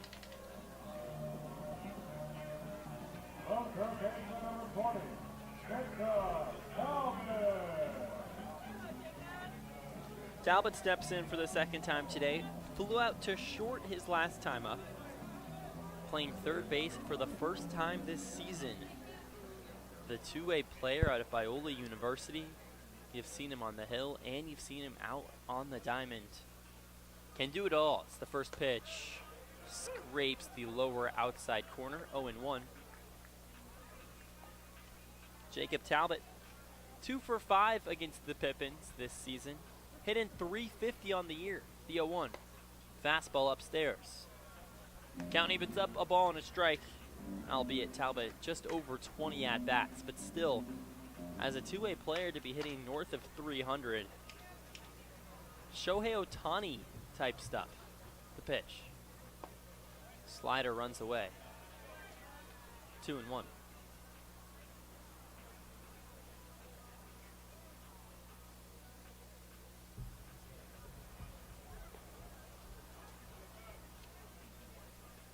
The pitch on the way is flied out towards deep right field, slowly slicing out of play as it hits the bullpen down the right field line for the Pippins.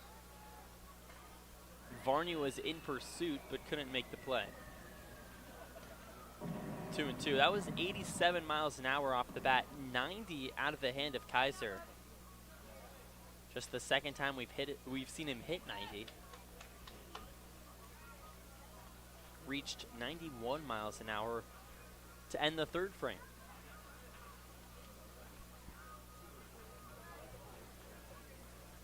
The 2-2 to Talbot. A little squibbler over towards second. Reeser fields at the knees. A quick toss to first base in time.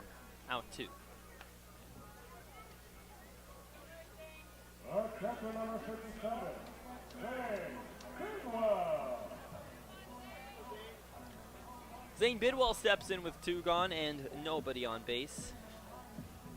0 for 1 with a ground out to second his last time up. Went 1 for 4 in yesterday's ball game. A 2 RBI single in the 6th frame. The pitch. A swing and a miss. Fooled him with an off-speed downstairs. 0-1. Bidwell just 3 for 22 against the Pippins.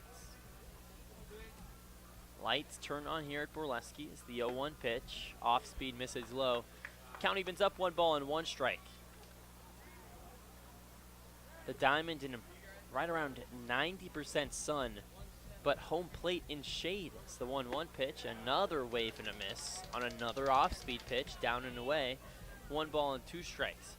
Makes it so tough for hitters when Kaiser on the mound is standing in the sun, but you're in the shade. the ball seemingly changes colors as the 1-2 pitch is flied back behind the netting, and we'll do it again. Trees are out in left, center, and right field, but they're also behind home plate. Give some shade from the sun. It's the 1-2 pitch. Off speed misses high, 2-2. And that shade causes, even when the sun is set, or not even set all the way, and right around a half hour, most of this diamond is going to be covered in shade. Whistles high, 3-2.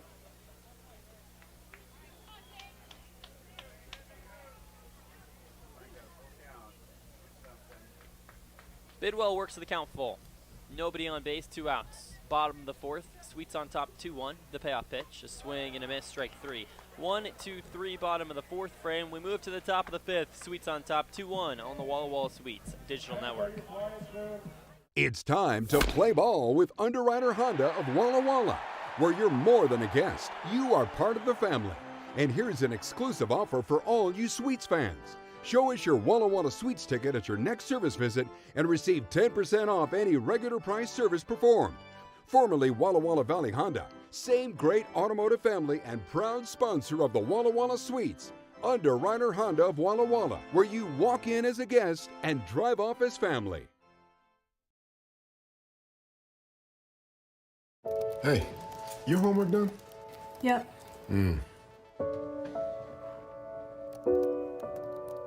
Hey, is your homework done? This kinda is homework.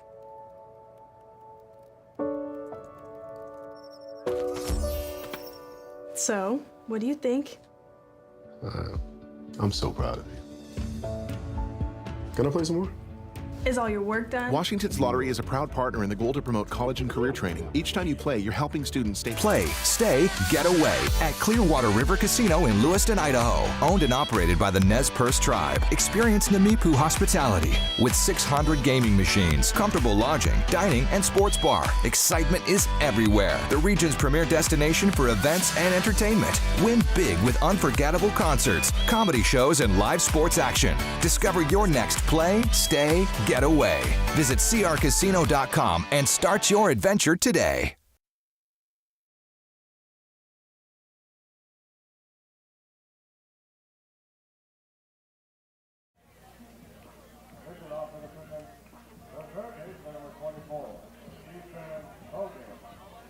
Welcome back into Borleske Stadium.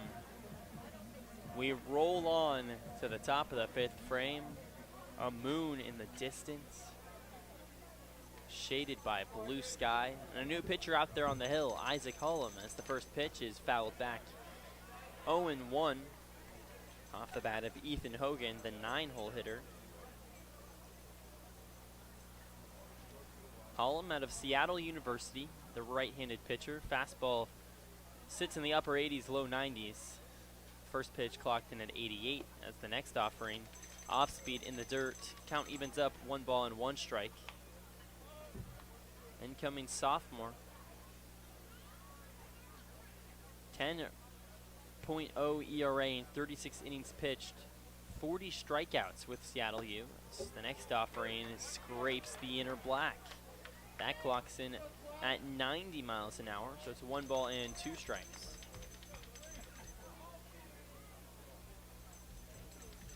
With the Sweets, a 5.53 ERA. No outs, the 1-2 pitch. Swing and a miss, strike 3. Bidwell hangs on to it. 1 batter faced and 1 strikeout. Ethan Hogan steps down and the lineup turns around. Now batting, the second baseman number 8, Zay Bidwell. Reeser 1 for 1 on the day. A single back in the 3rd frame. Walked in the 1st.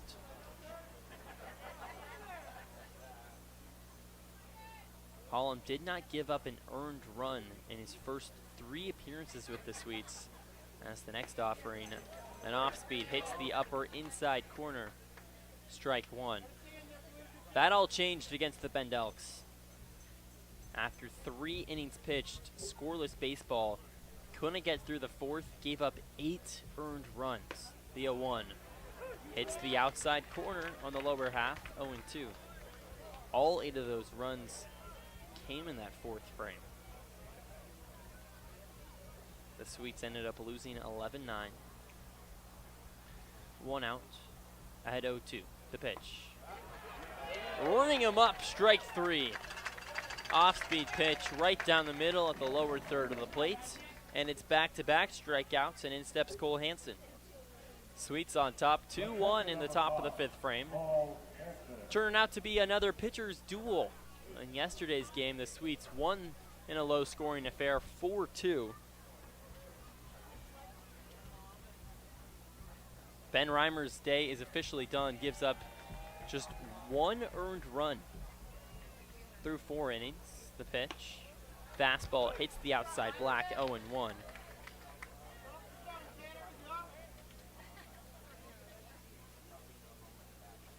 A great day for baseball. Fans taking it all in. Pretty good attendance, the 0-1. Slider misses away. 1 ball and 1 strike with 2 outs.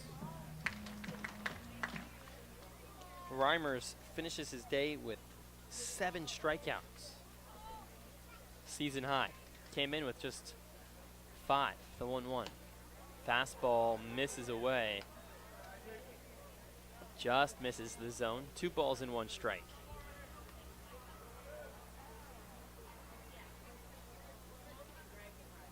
The Sweets hanging on to a very narrow lead on top 2-1.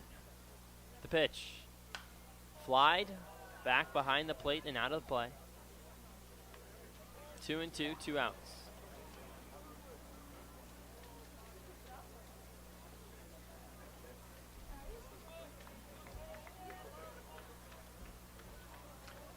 Hallam leans in and gets the sign.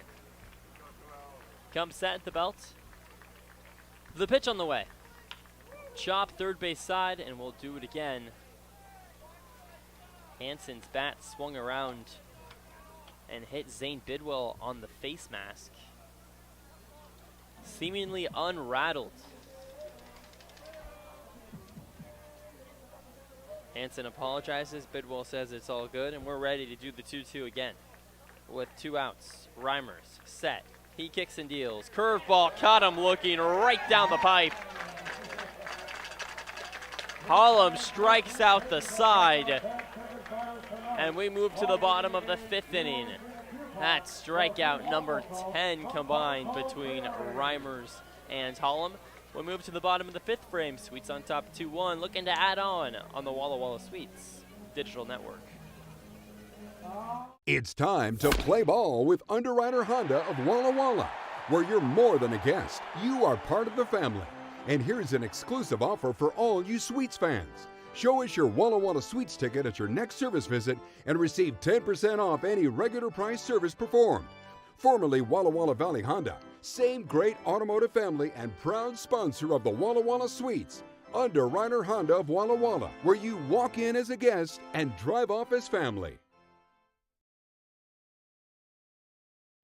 I love coming in here. Everybody. Hey, your homework done? Yep. Hey, is your homework done? This kinda is homework.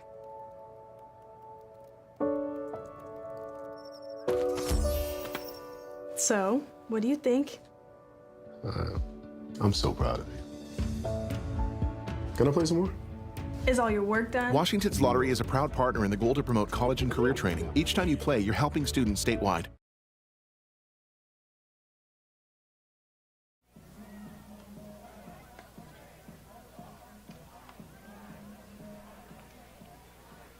To the bottom of the 5th inning, Sweets on top 2-1 over the Pippins. Still out on the hill, Trevor Kaiser. Kaiser's given up just the 2 earned runs, 3 strikeouts through 4 innings.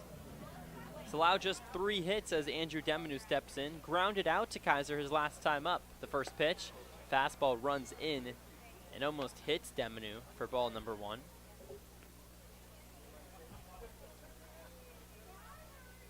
Kaiser out on the hill, in the motion, the pitch on the way. Fastball runs off the plate. Count moves to 2 balls and no strikes on a beautiful bluebird day here in Walla Walla. Low 80-degree temperatures, perfect. The 2-0. Right down the middle. 2-1.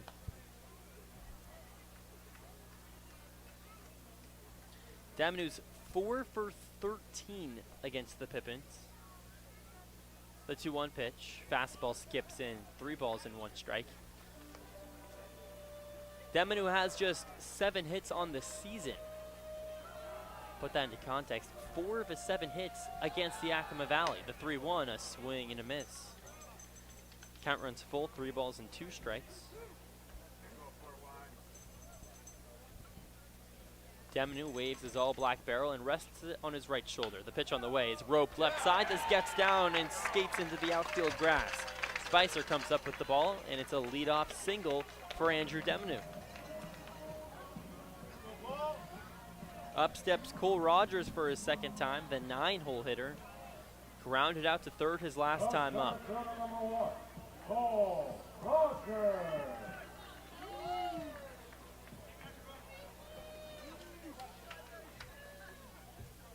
Anthony Alvarado walks out, talks it up with Trevor Kaiser. We'll see if he makes a pitching change here.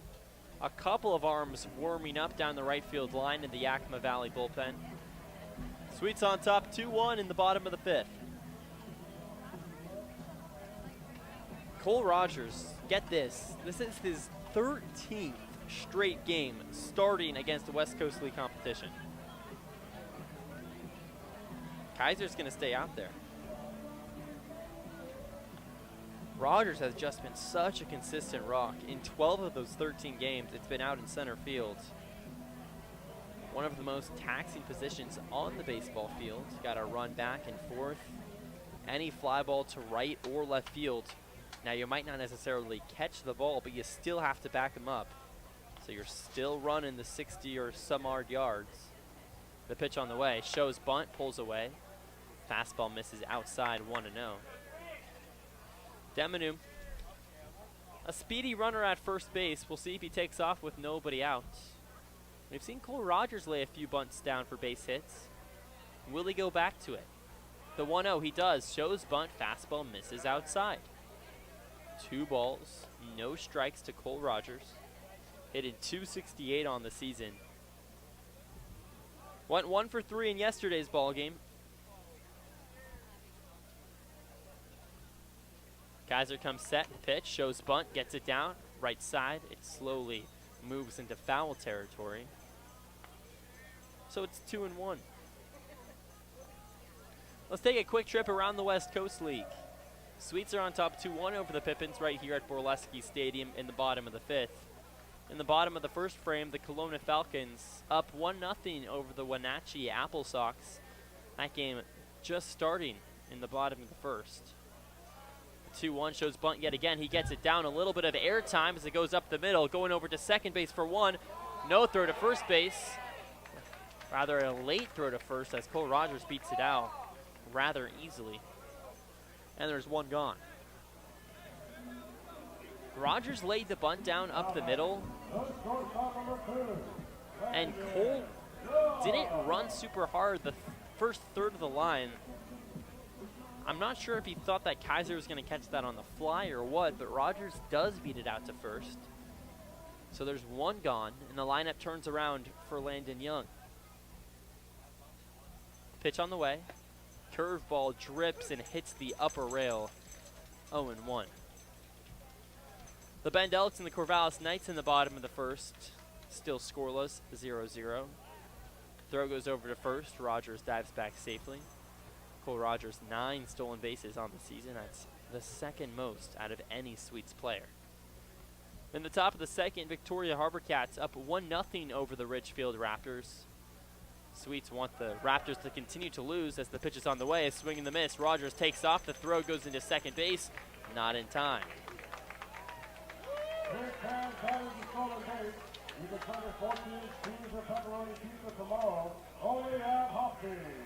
Cole stays second, and all of a sudden the Sweets a base hit away from potentially leading 3-1 with a speedy base runner in scoring position in Cole Rogers. Kaiser, his hand on his hip as he gets the sign from Cole Hansen. Now in the shade out on the hill. 1 out, the 0-2. Curveball misses down in the dirt. 1 ball and 2 strikes.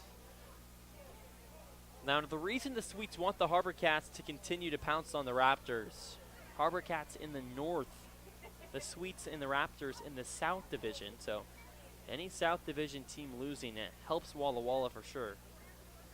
In the top of the second, the lefties trail the Bells 1-0. As the pitch is on the way, Rogers takes off to third, slide, no throw.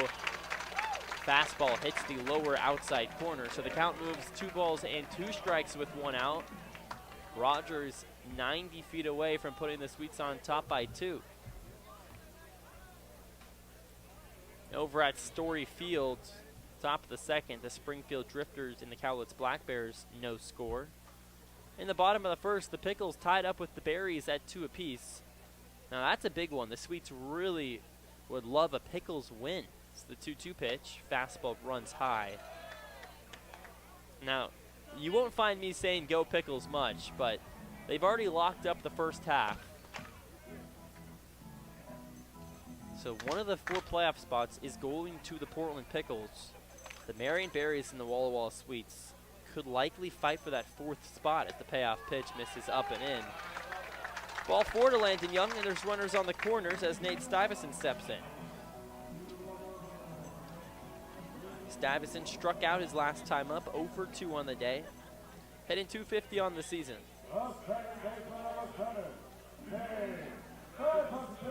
If everything ends today, the Sweets would make the playoff as that 4 spot. Likely the Bend Elks, the Corvallis Knights, the Walla Walla Sweets, the Berries, the Raptors right there in the mix. All of those teams fighting for the last 3 spots. And that'll do it for Trevor Kaiser. Anthony Alvarado walks out, takes the ball off his hand, and there's a pitching change with runners on first and third and 1 gone. Here in the bottom of the 5th frame, Sweets on top 2-1, and we'll take a quick break on the Walla Walla Sweets Digital Network.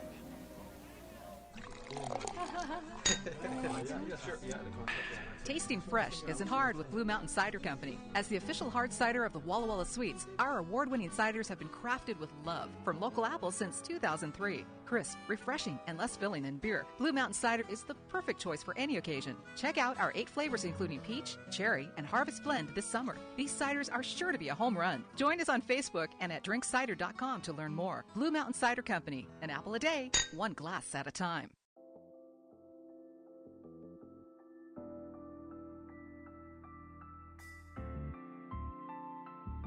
Experience elegance in the heart of downtown Walla Walla at the Marcus Whitman Hotel. Call for reservations at 509-525-2200 or visit us online at marcuswhitmanhotel.com.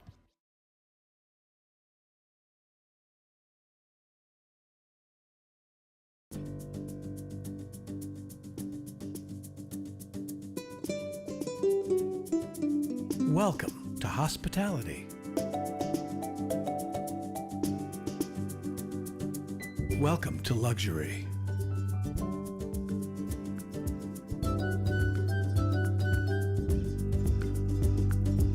Welcome to Legends Casino Hotel. Visit legendscasino.com or call and book your stay today.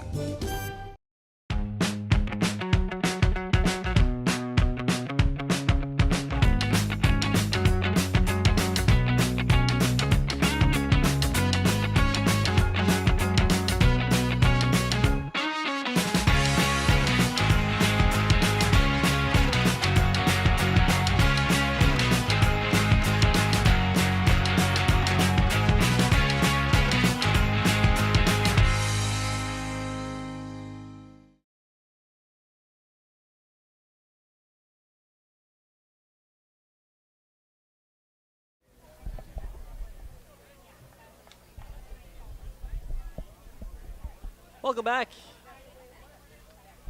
Still at the bottom of the 5th inning. Runners on first and third. Sweets a narrow 2-1 lead. Needing to cash in with Nate Stuyvesant, the righty bat, stepping in at the plate. New pitcher out there on the hill, Evan Ellis for the Pippins. The first pitch on the way, Young takes off, pump fake to second base. Young in with a slide, no throw. And runners on second and third now as Landon Young continues to be a threat on the base paths. Been so dominant, running around all year long. Leads the Sweets in steals as the 0-1 pitch, a swing and a miss. It gets past the glove of Hansen. Cole Rogers stays put at third. Young's 11th stolen base on the season. Rather, make that number 13. He's already had 2 today. 2 on in scoring position. Stuyvesant swings his black barrel around a few times. Infield now playing in for the Pippins. 1 out, no balls and 2 strikes. Ellis set. The pitch. Roped, left side, it stays fair and bounces into the corner. Cole Rogers scores, rounding third base and scoring Landon Young. Coming up with the baseball, Finley Spicer, he gets it in, but not before Stuyvesant reaches second base with a 2 RBI double down the line, and the Sweets are on top 4-1 in the bottom of the 5th inning.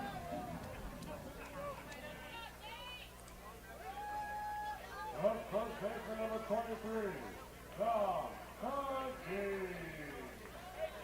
Was just about to say, Ellis has not given up a run to the Sweets in 3 appearances. Now, I guess he still technically hasn't. That was unearned, but still. Stuyvesant gets to him, and in steps Dom Cadiz. 1 for 1 with a double and a walk. The pitch runs inside, 1-0. Ellis sporting a 5.02 ERA in 14 in the 3rd innings pitched. In 5 innings, still has not given up a run to the Sweets. Stuyvesant trying to change that with a lead at second, and Cadiz at the dish. The 1-0. Fastball whistles away for ball number 2. Clocks in at a 91-mile-per-hour fastball. Pitchers are sure staying away from Cadiz. Already homered in yesterday's ball game. Doubled earlier in the 1st. 1 out. Stuyvesant a lead at second. The 2-0 popped right side, slowly meanders out of play. 2-1. Ball goes into the bleachers. Someone over there didn't make a play because you hear the collective groan. The coulda, woulda, shoulda. 1 out. Cadiz in at the dish. Ellis comes set. The 2-1. Slider misses away. 3 balls, 1 strike.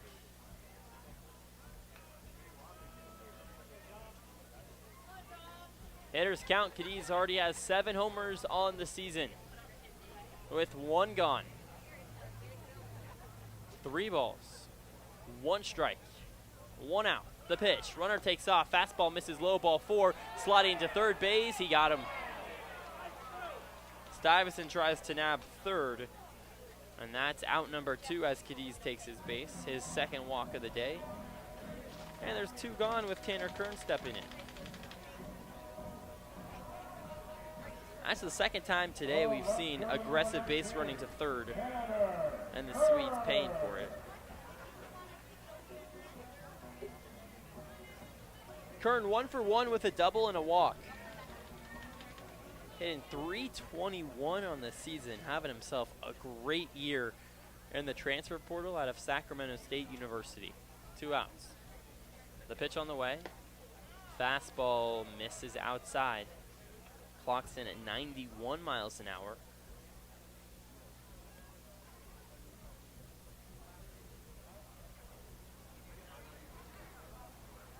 Kern has the lefty-righty matchup as the pitch down in the dirt. 2-0.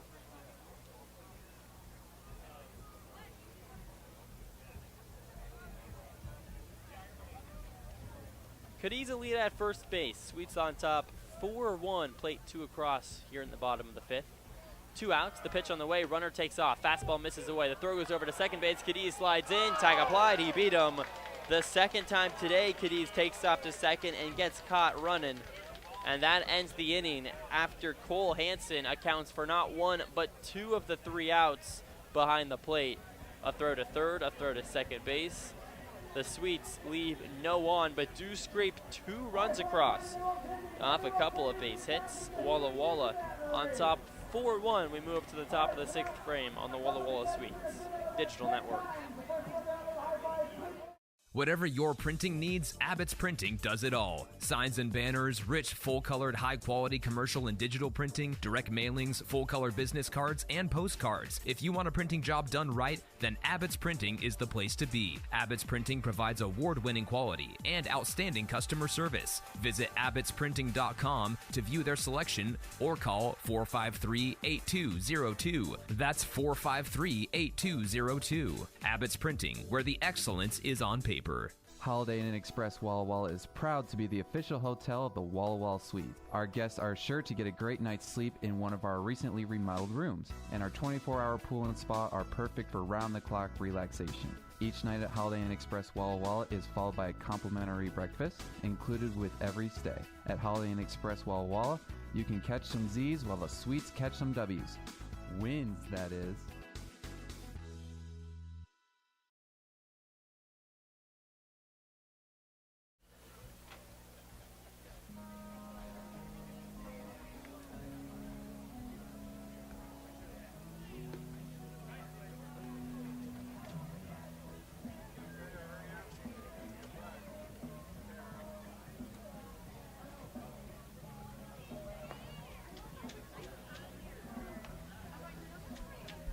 Welcome back into Borleske Stadium. We roll on to the top of the 6th inning. The Sweets on top, 4-1. 2 runs off the bat of Nate Stuyvesant, a double down the line. Just like that, Walla Walla up by 3 here in the top of the 6th. A new pitcher out there on the hill for Walla Walla, Jared Glenn, the 6'4" incoming senior out of Gonzaga University, transferred from Arizona State a few years back. Glenn, a 12.46 ERA with the Sweets in 4 1/3 innings pitched. Looked pretty good with Walla Walla until his last time out against the Portland Pickles. Gave up 5 runs as the first pitch is scorched right back up to the middle. Glenn knocks it down on the top of the hill. A throw to first base in time. Out 1. Down goes Julian Angulu. In steps Finley Spicer, 0 for 1 on the day with a walk. Glenn against the Pickles on June 26th did not record an out. The pitch on the way. Fastball misses outside. He's already done more than that today. 1 out on 2 pitches.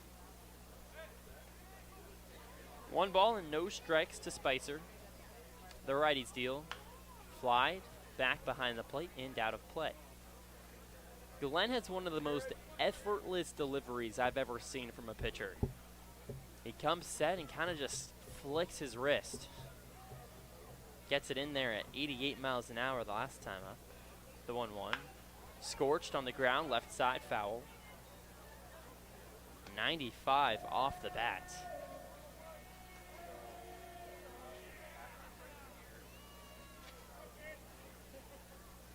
One ball and 2 strikes.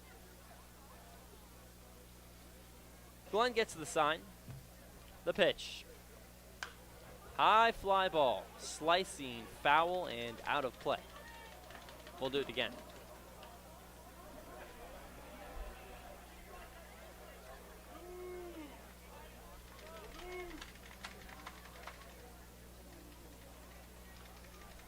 One, 2. High fly ball. Left side goes over the netting. Hits the batter's box. Count stays right there, a ball and 2 strikes.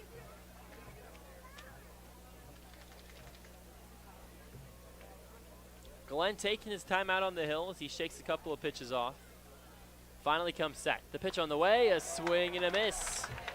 Like a hot knife through butter, he goes right through it, and it's out number 2. First strikeout for Jared Glenn.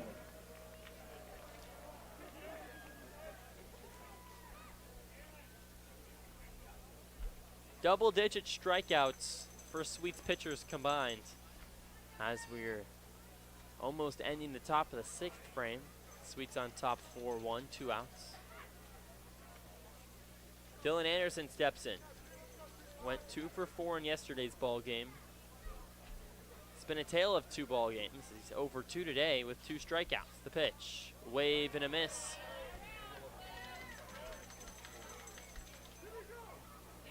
He did go. 0-1.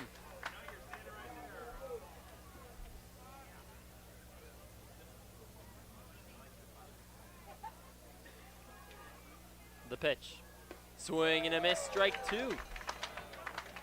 82 miles an hour low and away. Anderson can't find the barrel in the ball. In danger of a hat trick, his 3rd strikeout a pitch away. Kicks and deals, outside. 1 ball and 2 strikes.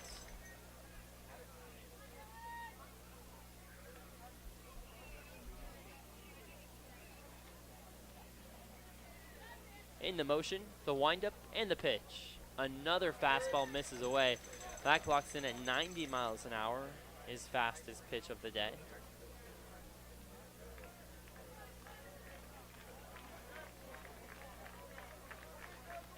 Comes set. The 2-2. Devoured by the dirt, an off-speed pitch, and the count runs full. The Pippins' only run of the ball game came on a 2-out rally back in the 3rd. Hogan walked, followed by 2 hits. The payoff pitch, laced on the ground over towards second. Stuyvesant ranges glove side, makes the play. Throw low, Cadiz squeezes, out 3. 1, 2, 3, top of the 6th. We roll on, bottom of the 6th frame. Sweets in the driver's seat on top 4-1. We'll be back right after this on the Walla Walla Sweets Digital Network. Play, stay, get away at Clearwater River Casino in Lewiston, Idaho. Owned and operated by the Nez Perce Tribe. Experience Namipu hospitality with 600 gaming machines, comfortable lodging, dining, and sports bar. Excitement is everywhere. The region's premier destination for events and entertainment. Win big with unforgettable concerts, comedy shows, and live sports action. Discover your next play, stay, get away. Visit crcasino.com and start your adventure today. Hey, your homework done? Yep.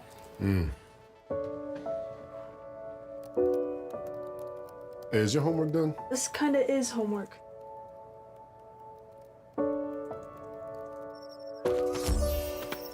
So, what do you think? I'm so proud of you.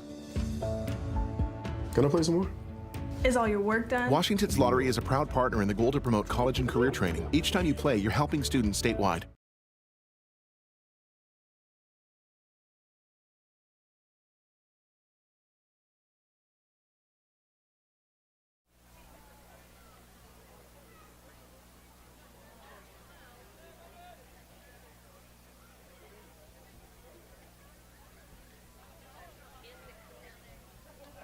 Leading off for the Sweets, from Montserrat King, Tanner Kerr.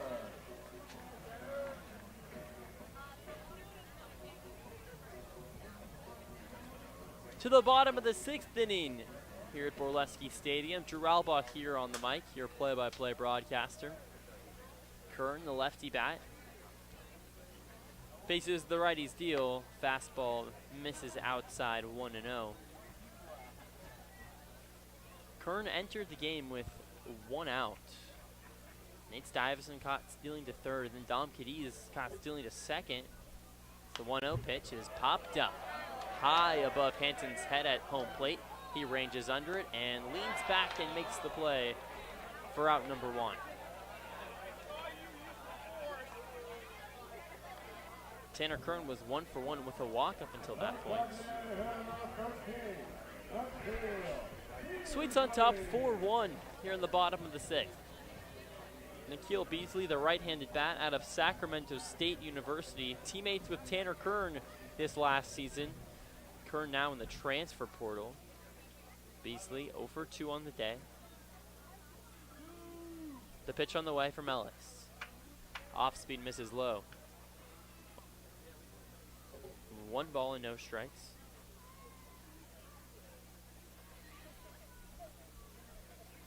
One out. The pitch on the way. Fastball misses in at the ankles. Count moves to 2 balls and no strikes.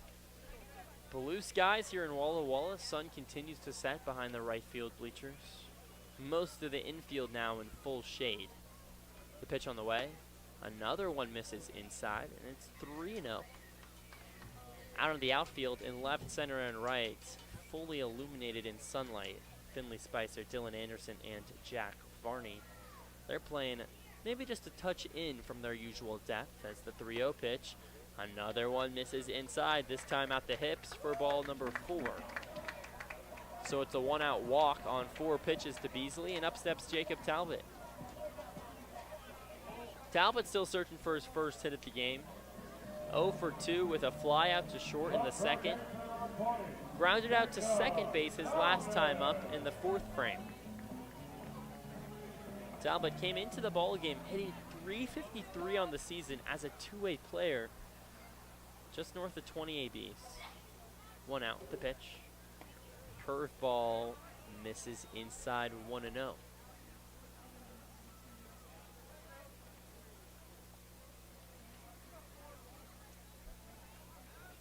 Ellis gets the sign from Hansen. Comes set at the chest, spins and throws to first base. Just checking on Beasley. 1 ball and no strikes.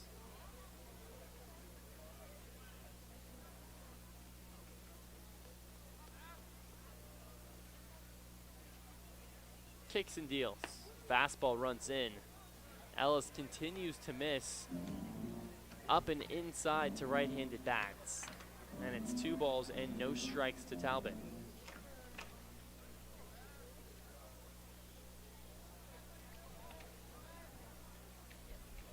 Beasley, a nice lead at first as the 2-0 runs a little inside yet again.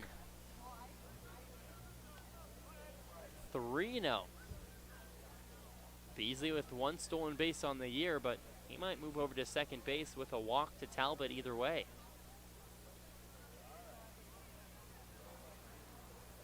The 3-0. Another one misses up and in. Ball 4. 8 pitches, 2 walks, and up steps Zay Bidwell with a runner in scoring position in the Nikhil Beasley and Talbot at first.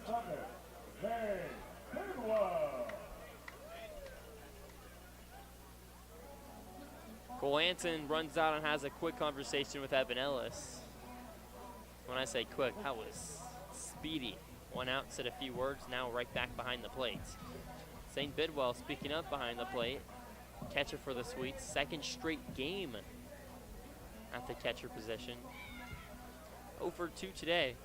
Came up huge with a 2 RBI single in yesterday's ball game.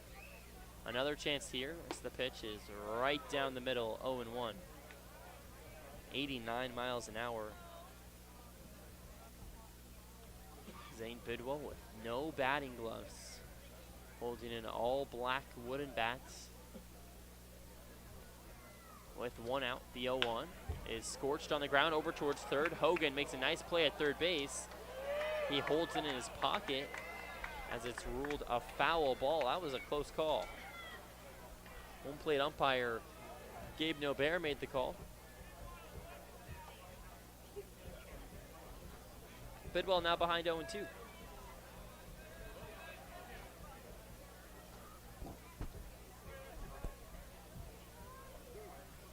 One out, Sweets looking to break the scoreboard open, already on top 4-1. Kicks and deals. Slider misses away.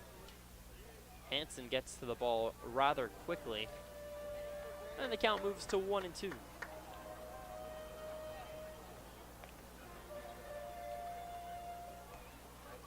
On 4th of July weekend, the Sweets won yesterday's ball game 4-2. Now on top, a similar scoreline, 4-1. The 1-2 pitch, wave and a miss. Bidwell goes down for his 2nd straight time via the strikeout. And there's 2 gone with 2 on as Andrew Demanu steps in. Demanu singled his last time up in the 5th frame. 1 for 2 on the day. 5 for 17 against the Pippins this season. close to 300 on the year. 5 of his 8 base hits on the season has been against Yakima Valley. The first pitch, high fly ball on his swing, and slowly goes back behind the plates and out of play. 0-1.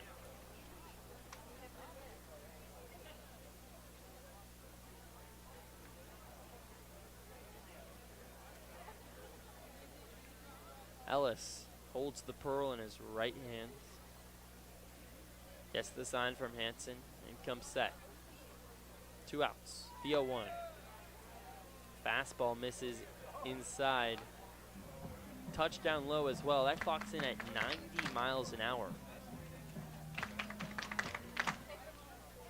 Ellis throwing gas. The problem's been the control. Back-to-back walks to Beasley and Talbot on 8 pitches. The pitch on the way to Demanu hits the outside third. Goes with the off-speed pitch there. Count moves to 1 ball and 2 strikes with 2 gone. Sweets on top, 4-1. Bottom of the 6th.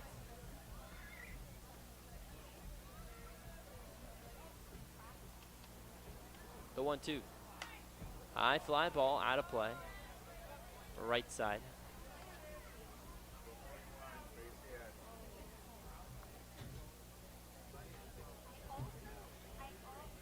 Demanu takes a couple of practice swings and steps in. Black batting gloves plastered on an all-black bat. You don't see that often, the black batting gloves. 2 outs. The 1-2. Misses away. And the count evens up, 2 balls and 2 strikes. Sun continues to set out behind the right bleachers. Infield in full shade, outfield in sunlight. With 2 gone, the 2-2 pitch. Another off-speed misses outside, and the count runs full. 3 balls and 2 strikes. Beasley at second base, Talbot at first. Walla Walla already on top, 4-1 over Yakima Valley. Here in game number 8 in the Battle of the Basin, the Sweets need to win the next 2 to win the belt. The payoff pitch, runners take off. Swung on, and it's a foul ball back behind the plates and out of play.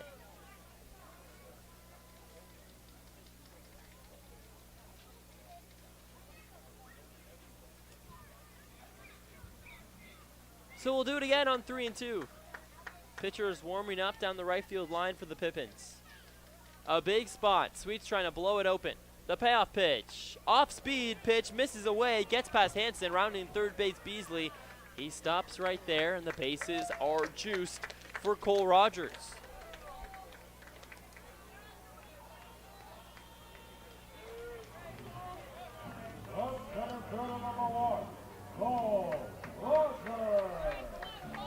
Rogers 0 for 2 on the day, reached on a fielder's choice back in the 5th. Hitting .268 on the season in his 13th straight game in the outfield against West Coast League competition. Just 6 RBI on the year as the first pitch misses up and in, ball 1, 91 miles an hour.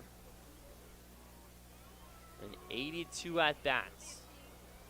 Rogers just a 6 RBI, trying to strengthen those numbers here with the bases juiced.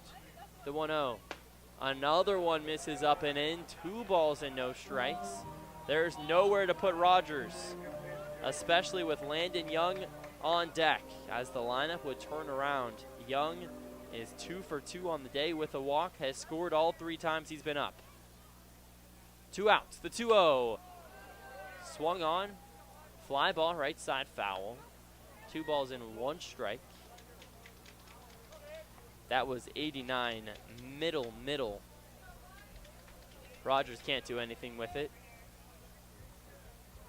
Swings his all black bat around a few times.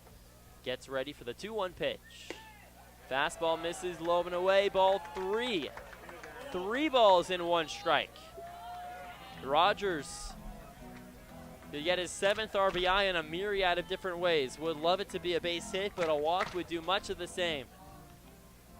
Pillows are packed. 2 outs. Sweets on top, 4-1, bottom of the 6th. Ellis comes set. He kicks. He deals. Misses downstairs. Ball 4. Cole Rogers flips his bat over to the dugout. Nikhil Beasley prances home, and the Sweets on top 5-1 in the bottom of the 6th inning. Now batting, the shortstop number 2, Landon Young. Not out of the woods yet, not at all. In fact, the wooded area might be only getting thicker. Landon Young steps in, the right-handed bat, 2 for 2 on the day with a walk, hitting just under 300 on the year. Bases loaded. The first pitch to Young. Slider misses away, gets past Hansen. Running from third base, Talbot, the slide, tag applied, he got him. Oh my goodness, Cole Hansen can just do it all. Threw out a couple of Sweets batters his last time up. That time he gets to the ball rather quickly. Ellis covers and lets him off the hook. Bases loaded, and Young doesn't even get a chance to bring in a couple more. But the Swedes do get one across, an RBI walk from Cole Rogers.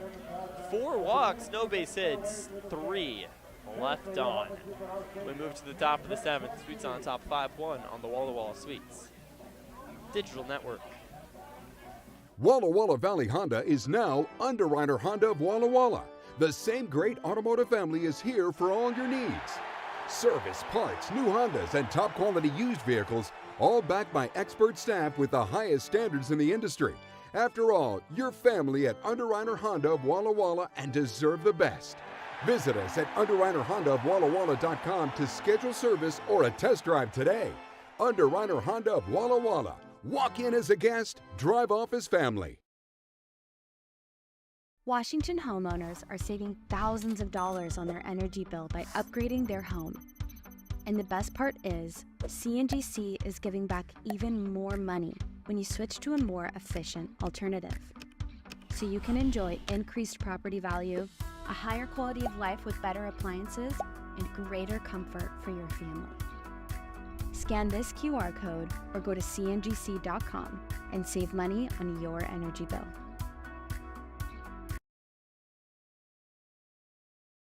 Hey, your homework done? Yep.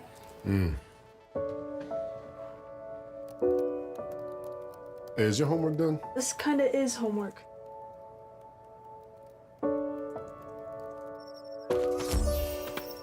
So, what do you think? I'm so proud of you. Can I play some more? Is all your work done? Washington's Lottery is a proud partner in the goal to promote college and career. Welcome back into Borleske Stadium, top of the 7th. First pitch from,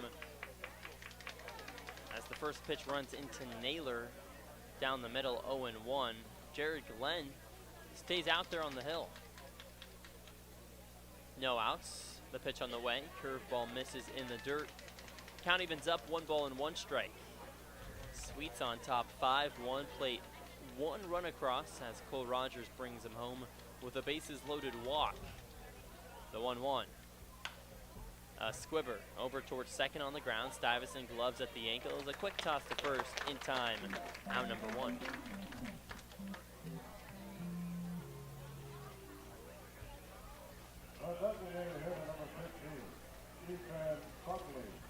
Buckley steps in, 0 for 1 on the day with a walk.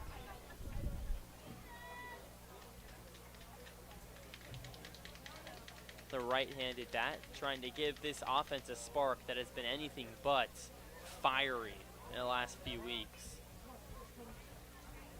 The first pitch, tap, third base side, foul. The Pippins put up just 2 runs in yesterday's ball game against the Sweets, and it's been kind of a story of not much offense as of late. It hasn't got it done. Against the Berries, put up an average of 3 runs as the 0-1 pitch is high fly ball, right side, out of play. Count runs to 0-2. They even go back against the Bend Elks, put up 2 or fewer runs in all 3 games. The Pippins have now lost 8 straight ball games, trying to avoid being number 9. The 0-2 pitch, fastball right down the middle. Buckley gets caught looking on a pitch down the pipe, and it's strikeout number 2. Jack Varney.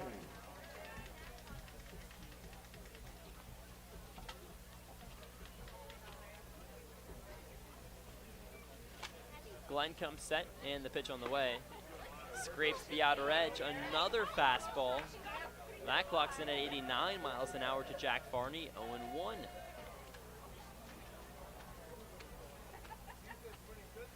The pitch, off speed, misses away. Glenn has had his way against the Yakima Valley Pippins. Against the Pickles and Cowlitz, gave up a combined 6 runs in 2 innings. It's the 1-1 pitch. Off speed, misses low. Now here against the Pippins, in what now is 4 innings pitched, he's given up 0 earned runs, just 3 base hits. The 2-1 just misses outside. 3 balls and 1 strike. The lefty bat of Jack Varney. He's still looking for his first base hit with the Pippins. The 3-1 pitch, a wave and a miss for strike 2. And the count runs full. With 2 outs, nobody on base. Jared Glenn leans in, gets the sign from Bidwell. In the motion, the payoff pitch.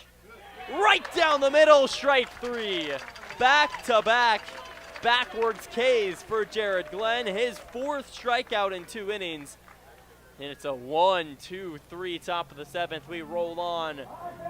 7th inning stretch, courtesy of the Walla Walla Suites Digital Network. Suites on top, 5-1.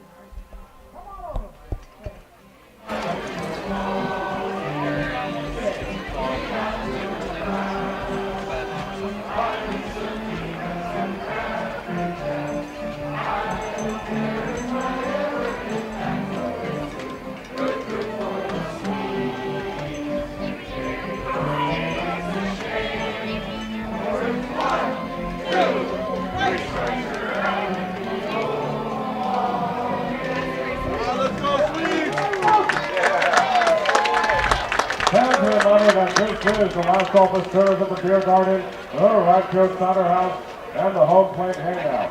This is the last call for alcohol this evening.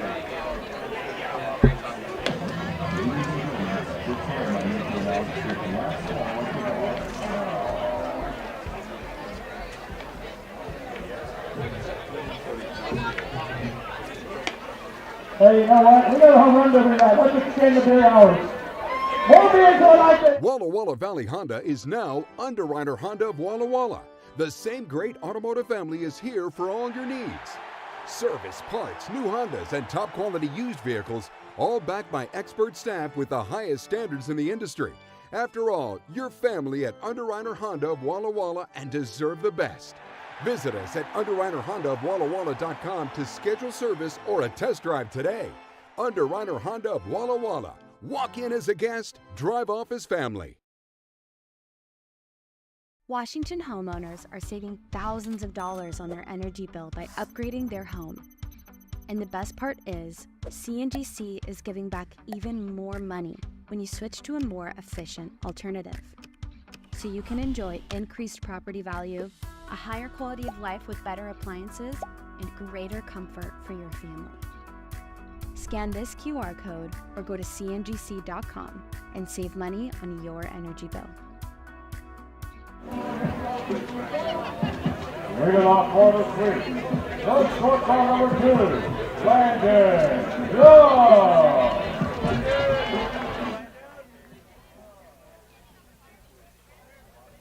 New pitcher out there on the hill for the Pippins, a lefty arm Pearson Pollard comes set at the belt.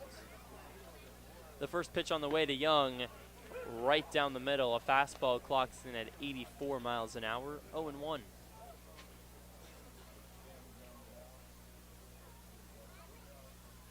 Pollard leans in and gets the sign.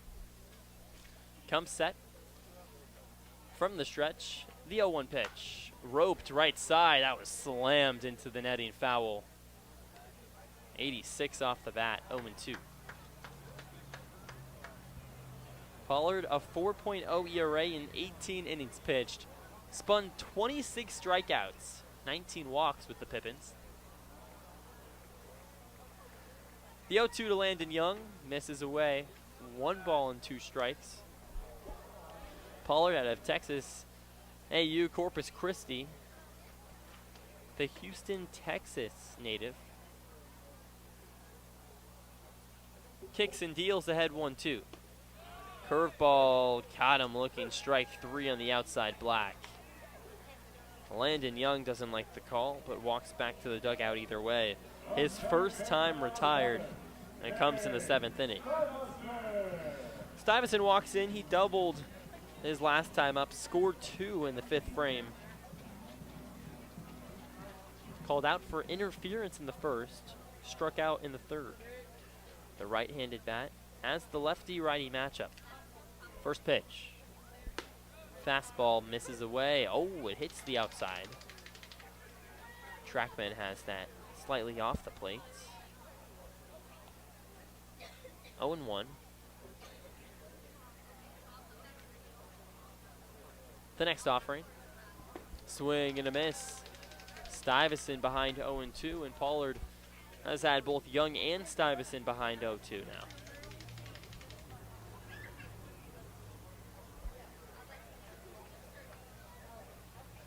Sun continues to set behind the right field bleachers.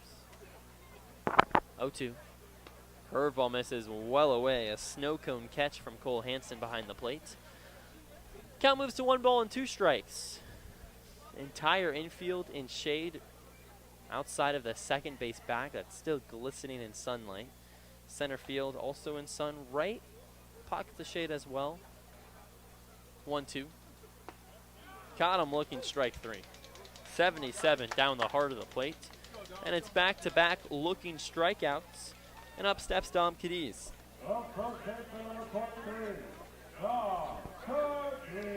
If Pollard strikes out Cadiz looking, I would be rather surprised. Cadiz with just 8 strikeouts on the year and close to 100 at-bats. This being his 96th. K rate right around 10%. The first pitch hits the basement of the zone, 0-1. Cadiz has 14 walks on the year. That's right where you want to be. 1.5 walks to every strikeout. More than enough. In the majors, that's top 1 percentile via 1. Off speed hits the lower outside corner. Just like that. Pollard ahead 0-2 to Cadiz as well. Come set. The lefties deal. Line drive right side, smoked foul.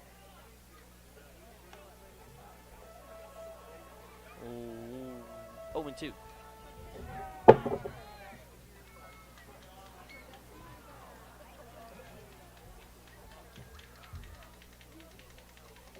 Two outs. The 0-2 pitch. Swing and a miss, strike 3.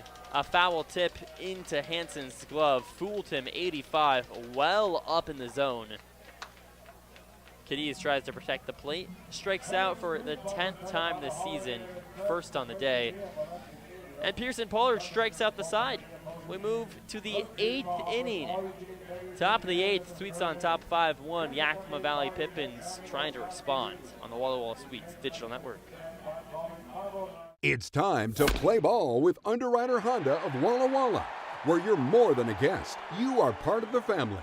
And here's an exclusive offer for all you Sweets fans. Show us your Walla Walla Sweets ticket at your next service visit and receive 10% off any regular price service performed. Formerly Walla Walla Valley Honda, same great automotive family and proud sponsor of the Walla Walla Sweets. Underwriter Honda of Walla Walla, where you walk in as a guest and drive off as family. Hey, your homework done? Yep.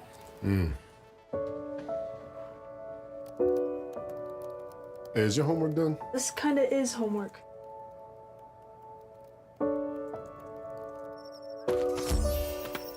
So, what do you think?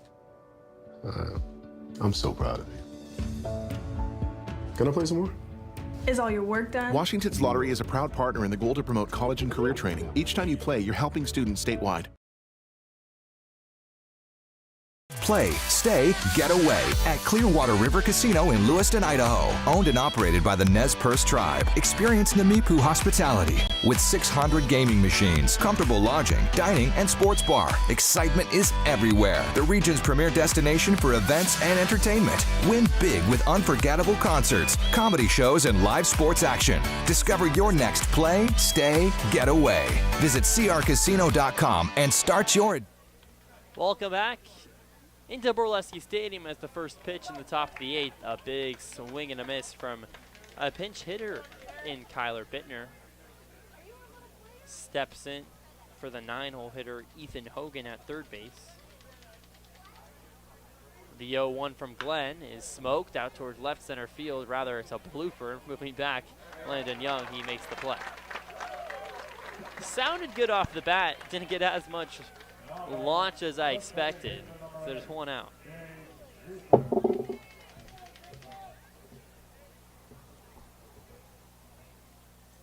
Gage Reeser steps in, 1 for 2 on the day. Struck out looking his last time up.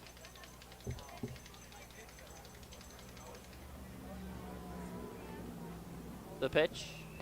Curveball misses inside, 1-0. Jared Glenn's looked dominant in 2 innings out there with the Sweets. Faced the minimum with 4 strikeouts. In the motion, the windup and the 1-0 is skied high in the sky. This stays in the infield. Young moves under it at the cut of the grass, makes the play high above his left shoulder, squeezes for out number 2. So it's a quick 2 gone. Brings up Cole Hansen. Back-to-back flyouts to Landon Young at short. Cole Hansen's already struck out twice today, both looking. A double back in the third, the pitch. Right down the middle, 0-1. That clocks in at 88 miles an hour. Jared Glenn's working quickly. Gets the sign from Bidwell, comes sent at the chest. Kicks and deals on 0-1, scored straight side, well foul over the netting. Hits the very top of the facade over on the bleachers, bounces around, and that fan has a souvenir on a bouncing foul ball catch. Now, I've already told my opinions on this on the air before, but it's the 0-2 pitch, a swing and a miss in the dirt. Ball gets past Bidwell, he comes up with the baseball, throws to first base, not in time. Hansen was sprinting up the line, so it does go down as a strikeout, his third of the day, but he reaches first base. Fooled him with 76 in the dirt. What I was meant to say is, if you catch the ball on the bounce, I don't think you deserve a standing ovation from the fans around you. Now, that's just my opinion, but you gotta catch it on the fly, and I'll put my hands together. Now, by all means, put the ball in your pocket, take it home as a souvenir, but if you catch it on a few bounces like that fan just did, once again, congratulations. I just don't think you deserve a standing O. Julian Angolo stands in. First pitch hits the upper outside corner. 0-1. How many times can I say oh in a 1 minute span? We'll just have to wait and see. The 0-1. Misses a little bit low. I don't know if that counts as O for low. I think it does. 2 outs. 1 ball, 1 strike. The pitch on the way from Glenn. Fastball right down the heart of the plate. 1 ball and 2 strikes.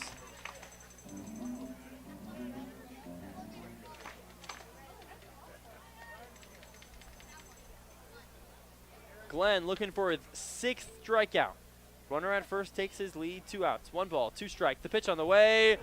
Caught him looking, strike 3. Oh, there goes that man, Jared Glenn. His 6th on the day. He is rolling. 3 innings, allows 0 hits. My goodness, he's been automatic. We move to the bottom of the 8th inning. It's add-on time for the Sweets on top 5-1 on the Walla Walla Sweets Digital Network. Walla Walla Valley Honda is now Underwriter Honda of Walla Walla, The same great automotive family is here for all your needs. Service, parts, new Hondas, and top quality used vehicles, all backed by expert staff with the highest standards in the industry. After all, you're family at Underwriter Honda of Walla Walla and deserve the best. Visit us at underwriterhondaofwallawalla.com to schedule service or a test drive today. Underwriter Honda of Walla Walla. Walk in as a guest, drive off as family. Washington homeowners are saving thousands of dollars on their energy bill by upgrading their home. And the best part is, CNGC is giving back even more money when you switch to a more efficient alternative. So you can enjoy increased property value, a higher quality of life with better appliances, and greater comfort for your family. Scan this QR code or go to cngc.com and save money on your energy bill. Hey, your homework done? Yep. Hey, is your homework done? This kinda is homework.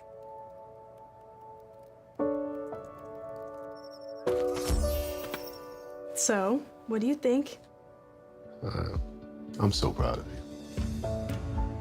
Can I play some more? Is all your work done? Washington's Lottery is a proud partner in the goal to promote college and career training. Each time you play, you're helping students statewide. Play, stay, get away at Clearwater River Casino in Lewiston, Idaho. Owned and operated by the Nez Perce Tribe. Experience Namipu hospitality with 600 gaming machines, comfortable lodging, dining, and sports bar. Excitement is everywhere. The region's premier destination for events and entertainment. Win big with unforgettable concerts, comedy shows, and live sports action. Discover your next play, stay, get away. Visit crcasino.com and start your adventure today.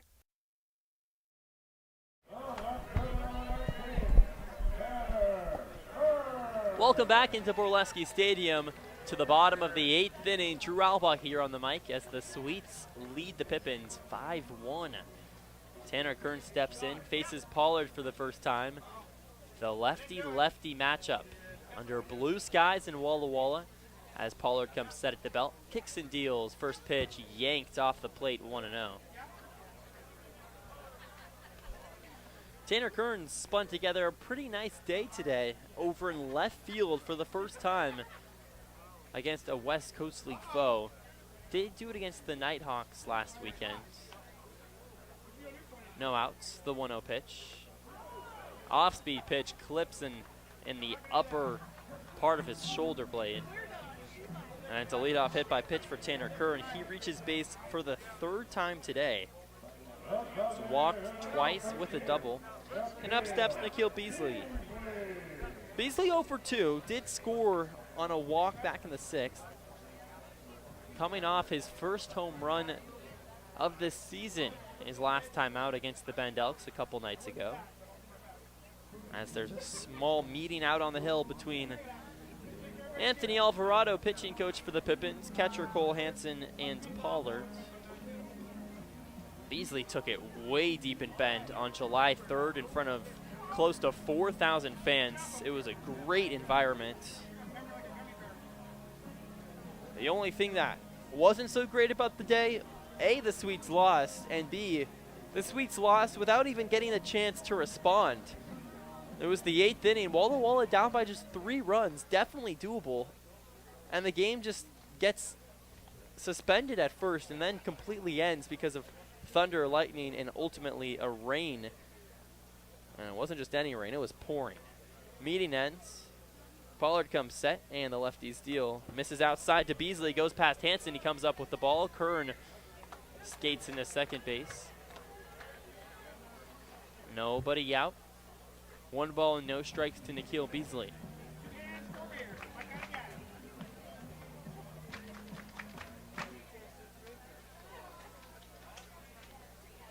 Pollard gets the sign from Hansen. Beasley has the righty-lefty matchup. Nobody out, the 1-0. Off speed just clips the very top of the zone for strike 1.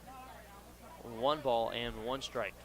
Let's take a quick trip around the West Coast League while we still have some time on us. As Kern takes a mighty lead at second base. He's already been caught stealing once today.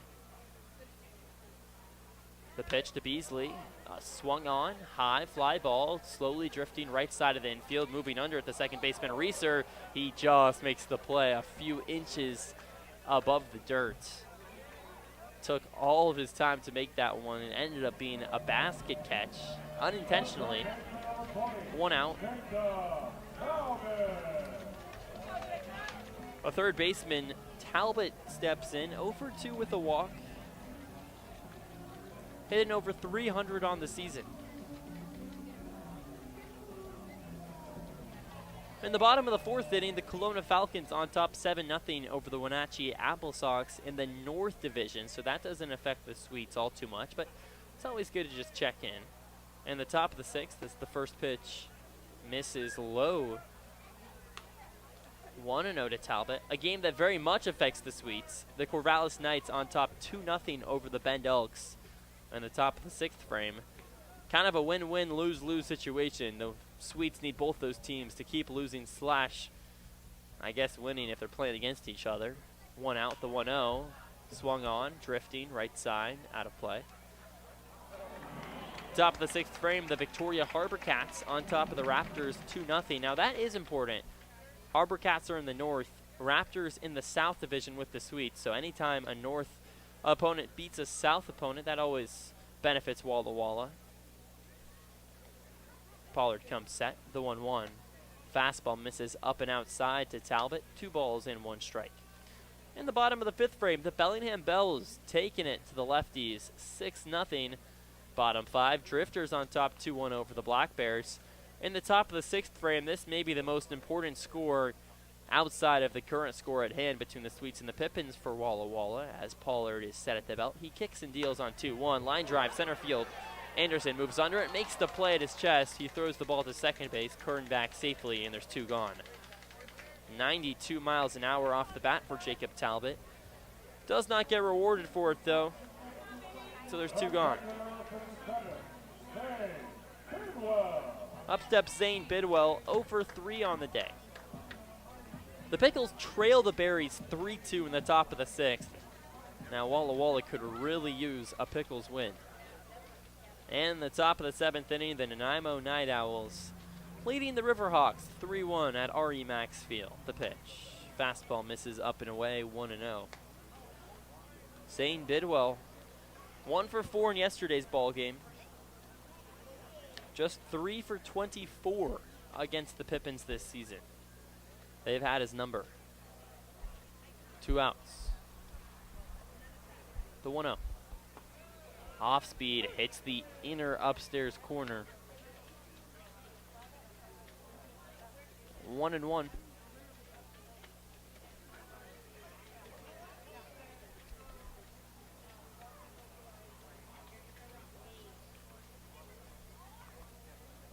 Come set the belt. The 1-1 to Bidwell. Swing and a miss. Off speed in the dirt as Bidwell swings right over it. 1 ball, 2 strikes. 2 outs. Kern at second base. Sweets on top, 5-1. Looking for some add-on here in the bottom of the 8th frame. Still need 3 outs to win their 2nd straight game here in the series against the Pippins. Keep the battle of the basin alive. Once again, a reminder, home run derby follows the game today. It's the 1-2 pitch, flied right side over the netting and into the bleachers, and we'll do it again. Dom Cadiz, Billy Scaldaferri, and Owen Estabrook, the 3 batters for the Sweets. You can see them hit some homers post-game live right here on the Walla Walla Sweets YouTube channel. 2 outs, the 1-2 to Bidwell, smoked left side foul, bounces into the bullpen for the Sweets, and we'll do it again. While I'm promoting the YouTube channel, a reminder to subscribe down below. Just above 300 subscribers, a new YouTube channel this season. Our last YouTube channel just got deleted out of nowhere. Kid you not. 2 outs, the 1-2. Swing and a miss, strike 3. Bidwell chases the heater upstairs. He goes down for the 3rd time today. We move to the top of the 9th inning. 1 runner left on no base hits, no errors. Sweets on top, 5-1. Top 9 other side on the Walla Walla Sweets Digital Network. Walla Walla Valley Honda is now Underwriter Honda of Walla Walla. The same great automotive family is here for all your needs. Service, parts, new Hondas, and top quality used vehicles, all backed by expert staff with the highest standards in the industry. After all, you're family at Underwriter Honda of Walla Walla and deserve the best. Visit us at underwriterhondaofwallawalla.com to schedule service or a test drive today. Underwriter Honda of Walla Walla. Walk in as a guest, drive off as family. Washington homeowners are saving thousands of dollars on their energy bill by upgrading their home. And the best part is, CNGC is giving back even more money when you switch to a more efficient alternative. So you can enjoy increased property value, a higher quality of life with better appliances, and greater comfort for your family. Scan this QR code or go to cngc.com and save money on your energy bill.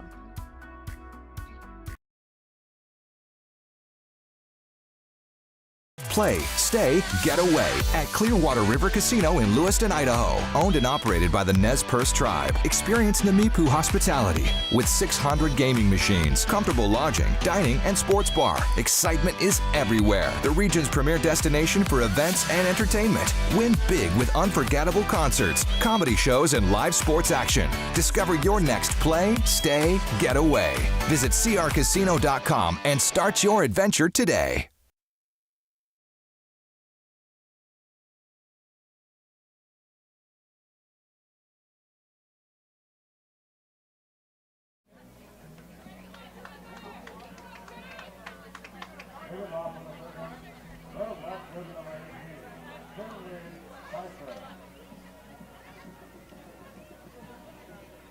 Welcome back into the Walla Walla Suites digital network at Borleske Stadium. Suites on top, 5-1 over the Pippins. In the top of the 9th frame, a new pitcher out on the hill for the Suites, Trevor Stowe, facing Finley Spicer. The first pitch, flied back into the screen, 0-1. Stowe, an 3.11 ERA, and 8 2/3 innings pitched. 10 strikeouts, 8 walks. He comes set, kicks and deals on 0-1. Fastball swung on, flied back into the screen yet again, 0-2. 93 right down the middle. Stowe is almost begging you, please, I dare you to hit the ball. I'll throw it right by you anyways. The 0-2 pitch. A weak hit ball, left side. Rogers ranges, makes the play. Shallow left field. Rogers so smooth with the glove, and it's out number 1. Not super hard off the bat, 77 miles an hour, but that looked like it could have fallen down in left center. Cole Rogers, so quick, makes great reads, and there's a reason why. He's starting his 13th straight game with the Sweets against West Coast League play. 93 miles an hour, outer third. Sweets trying to close out the Pippins on top, 5-1. Top of the 9th. 1 out, the 0-1 pitch. Foul ball, left side.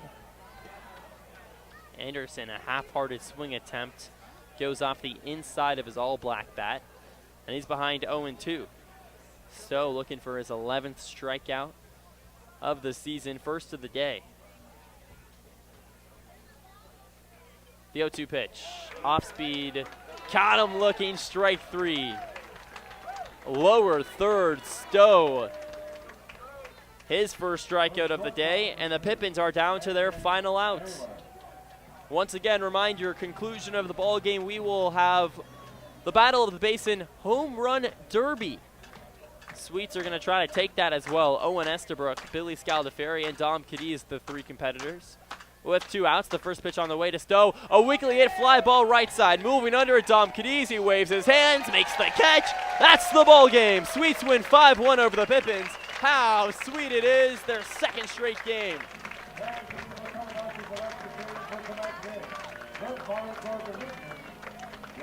The Battle of the Basin, and more importantly, the belt, continues to hang in the balance. It'll all be down to tomorrow night.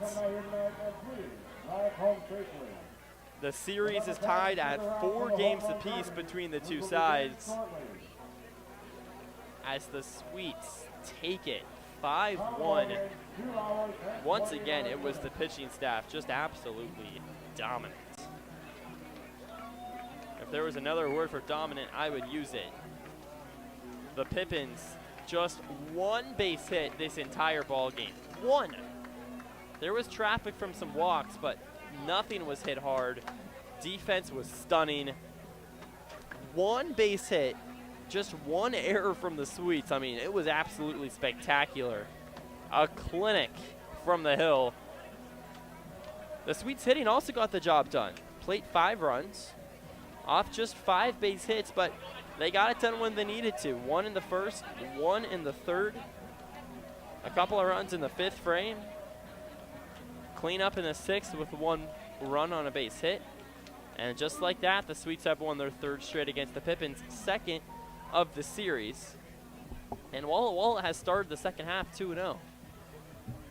So the Pippins have a meeting down the right field line. The Sweets closer towards the dugout. Don't go anywhere. Walla Walla with a chance to win not only the game, but also the home run derby. A face-off. Out towards left field, definitely doable. Not much wind today, so that's not going to help the players at all, but hopefully it doesn't matter. Metal bats for each side, so these baseballs should be flying. We'll take a quick break and be back right after this. The Sweets win 5-1. Don't go anywhere. The home run derby, the only one of the year. You're crazy if you leave. Hey, I won't blame you, but I would stay if I were you on the Walla Walla Sweets digital network.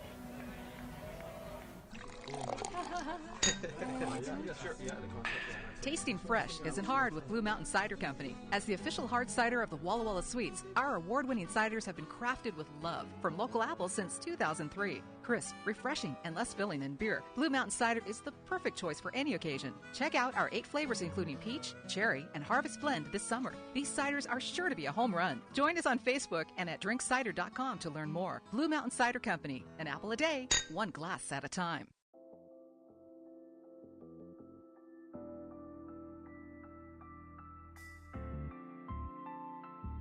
Experience elegance in the heart of downtown Walla Walla at the Marcus Whitman Hotel. Call for reservations at 509-525-2200 or visit us online at marcuswhitmanhotel.com.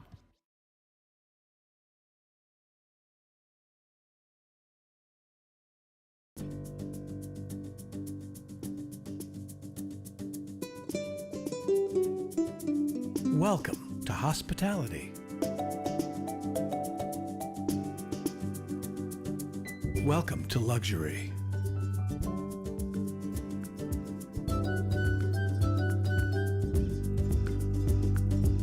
Welcome to Legends Casino Hotel. Visit legendscasino.com or call and book your stay today.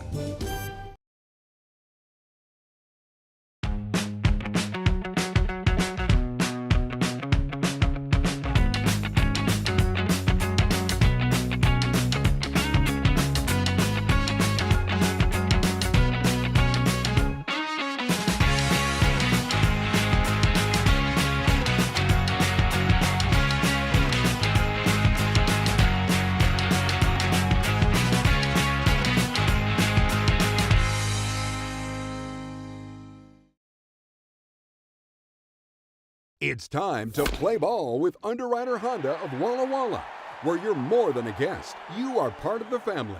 And here's an exclusive offer for all you Sweets fans. Show us your Walla Walla Sweets ticket at your next service visit and receive 10% off any regular price service performed. Formerly Walla Walla Valley Honda, same great automotive family and proud sponsor of the Walla Walla Sweets. Underwriter Honda of Walla Walla, where you walk in as a guest and drive off as family.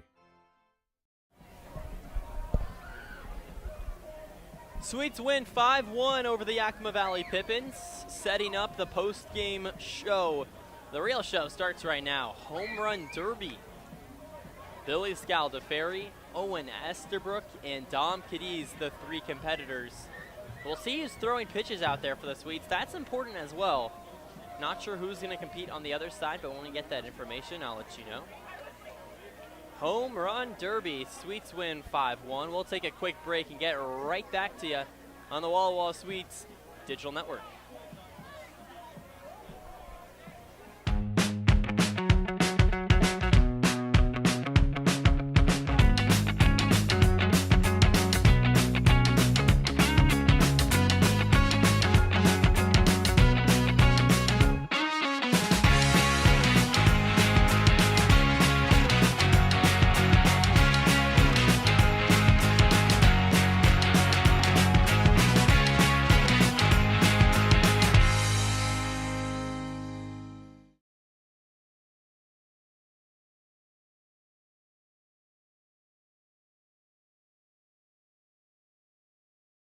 It's time to play ball with Underwriter Honda of Walla Walla, where you're more than a guest. You are part of the family. And here's an exclusive offer for all you Sweets fans. Show us your Walla Walla Sweets ticket at your next service visit and receive 10% off any regular price service performed. Formerly Walla Walla Valley Honda, same great automotive family and proud sponsor of the Walla Walla Sweets. Underwriter Honda of Walla Walla, where you walk in as a guest and drive off as family.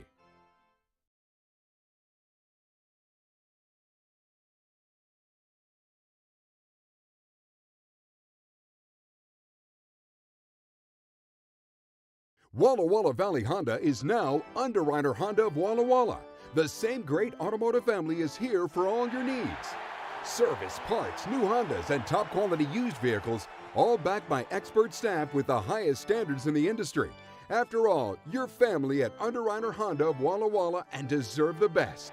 Visit us at underwriterhondaofwallawalla.com to schedule service or a test drive today. Underwriter Honda of Walla Walla. Walk in as a guest, drive off as family. Washington homeowners are saving thousands of dollars on their energy bill by upgrading their home. And the best part is, CNGC is giving back even more money when you switch to a more efficient alternative. So you can enjoy increased property value, a higher quality of life with better appliances, and greater comfort for your family. Scan this QR code or go to CNGC. Head-to-head matchup to determine our winners. The first place trophy will be decided between the third and fourth highest home run hitters. In the event of a tiebreaker after the first round, welcome back. Right here at Borleske Stadium, the Sweets win 5-1 over the Pippins. The Sweets putting up their 3 best homer bats in Billy Scaldaferri, Dom Cadiz, and Owen Estabrook. On the other side, it's Julian Angulu, Finley Spicer, and Gage Reeser. And we got a guest here on the mic, the away broadcaster for the Yakima Valley Pippins. Harmon, how we doing? Hey, Drew. How's it going? I'm doing just great. I mean, Sweets won 5-1. Can't complain. I know on the other side, you guys, what is it, 8 straight now? It is now 9. 9 straight. But you know what? It's a good night to have a home run derby. So I'm looking forward to this. Yes, I'm looking forward to this. Perfect. Maybe you can break that losing streak. I was going to say, maybe a quick home run derby is a good way to get the bats going. Right. I think we only had 1 hit tonight, but you know, you got some free swings here, so you may as well just let it rip. And I'm excited to see this because we don't see a lot of home runs up at Yakima County Stadium. The so 20-foot-high wall. Well, the Pippins did win the skills competition. They did, yes. Back, when the Sweets were over at Yakima. That was after a Pippins win, so if everything stays the same, the Sweets should win this. So we'll see. Definitely a lot easier to hit a ball out here at Borleske, but it's just such a beautiful night. I can't believe that we've been so fortunate to have all of this together. And of course, this is all part of Battle of the Basin, and so us being part of the sibling rivalry, it's all fun at the end of the day. Someone's going to win the belt tomorrow. Tomorrow we're going to go and see that belt be hoisted by somebody. So what can you tell me about your 3 competitors? Well, it looks like Julian Angulo's up first. Cal Poly Pomona, he's got a lot of hard hit contact on the season. Of course, these guys are using metal bats for the home run derby, so a little bit easier to get it out. He's hit a couple of balls hard the last couple of days. We had 2 doubles on back-to-back days that were both, I think, near 100 miles an hour. So he's ready to poke this one over the wall. All right, we'll see. The first pitch is the wrong direction towards right field. Yeah. You're going to have to take it to left. Yeah, you're going to have to pull this ball. That's a little better. Hit hard. Off the metal bat, it really flies. That's not going to go. Oh, that's crushed. There we go. That's foul. So it's 359 out towards left center. And that has a chance. I think it's just a little bit too inside of the bat. Yeah, a little bit smaller ballpark here. I mean, ours, Yakima, obviously has those really shallow poles, but then it juts clear out to 360. Right. Needs a little more elevation. Ooh, watch out. I'm watching the metrics here. Well, you need the combination of both exit velo and the launch angle. He's not getting that. He's going to take his timeout. I don't think he's getting kind of the contact he wants. So that's a minute and 12 seconds left of the 2 minutes. A 45-second pause. Angulo still with no home runs. Now, I'm a baseball purist, Harmon. Okay. I will say, I love the wooden bats, but the sound the metal bats make, one of one. I was going to say, the metal bats has been maybe one of the coolest things to see added to games like MLB The Show. When you're playing late at night and you just hear the ting. Hit 80 home runs. Yeah. Oh, there we go. That's crushed. That's hard. Needs a little more launch angle still. It kind of reminds me of the metal bat sound like a chain basketball hoop net. Yeah, a little bit. You know, not the traditional. If that one's hit high, it's not far enough. Come on, Julian, give me something. That's back. Oh, you robbed it. Robbed out in left center field. That one's got a chance. Another one that's hit hard. There we go. We got one. I think that's Andrew Demanu out in left that just absolutely snagged that out of the sky. That doesn't count as a home run. That one does. That one's way back there. That's gone. That's 2. All right, 30 seconds left. Oh, they did count that as a home run. Wow. Yeah, Demanu's not going to get credit for that one. I might have to talk to our scorekeeper over here.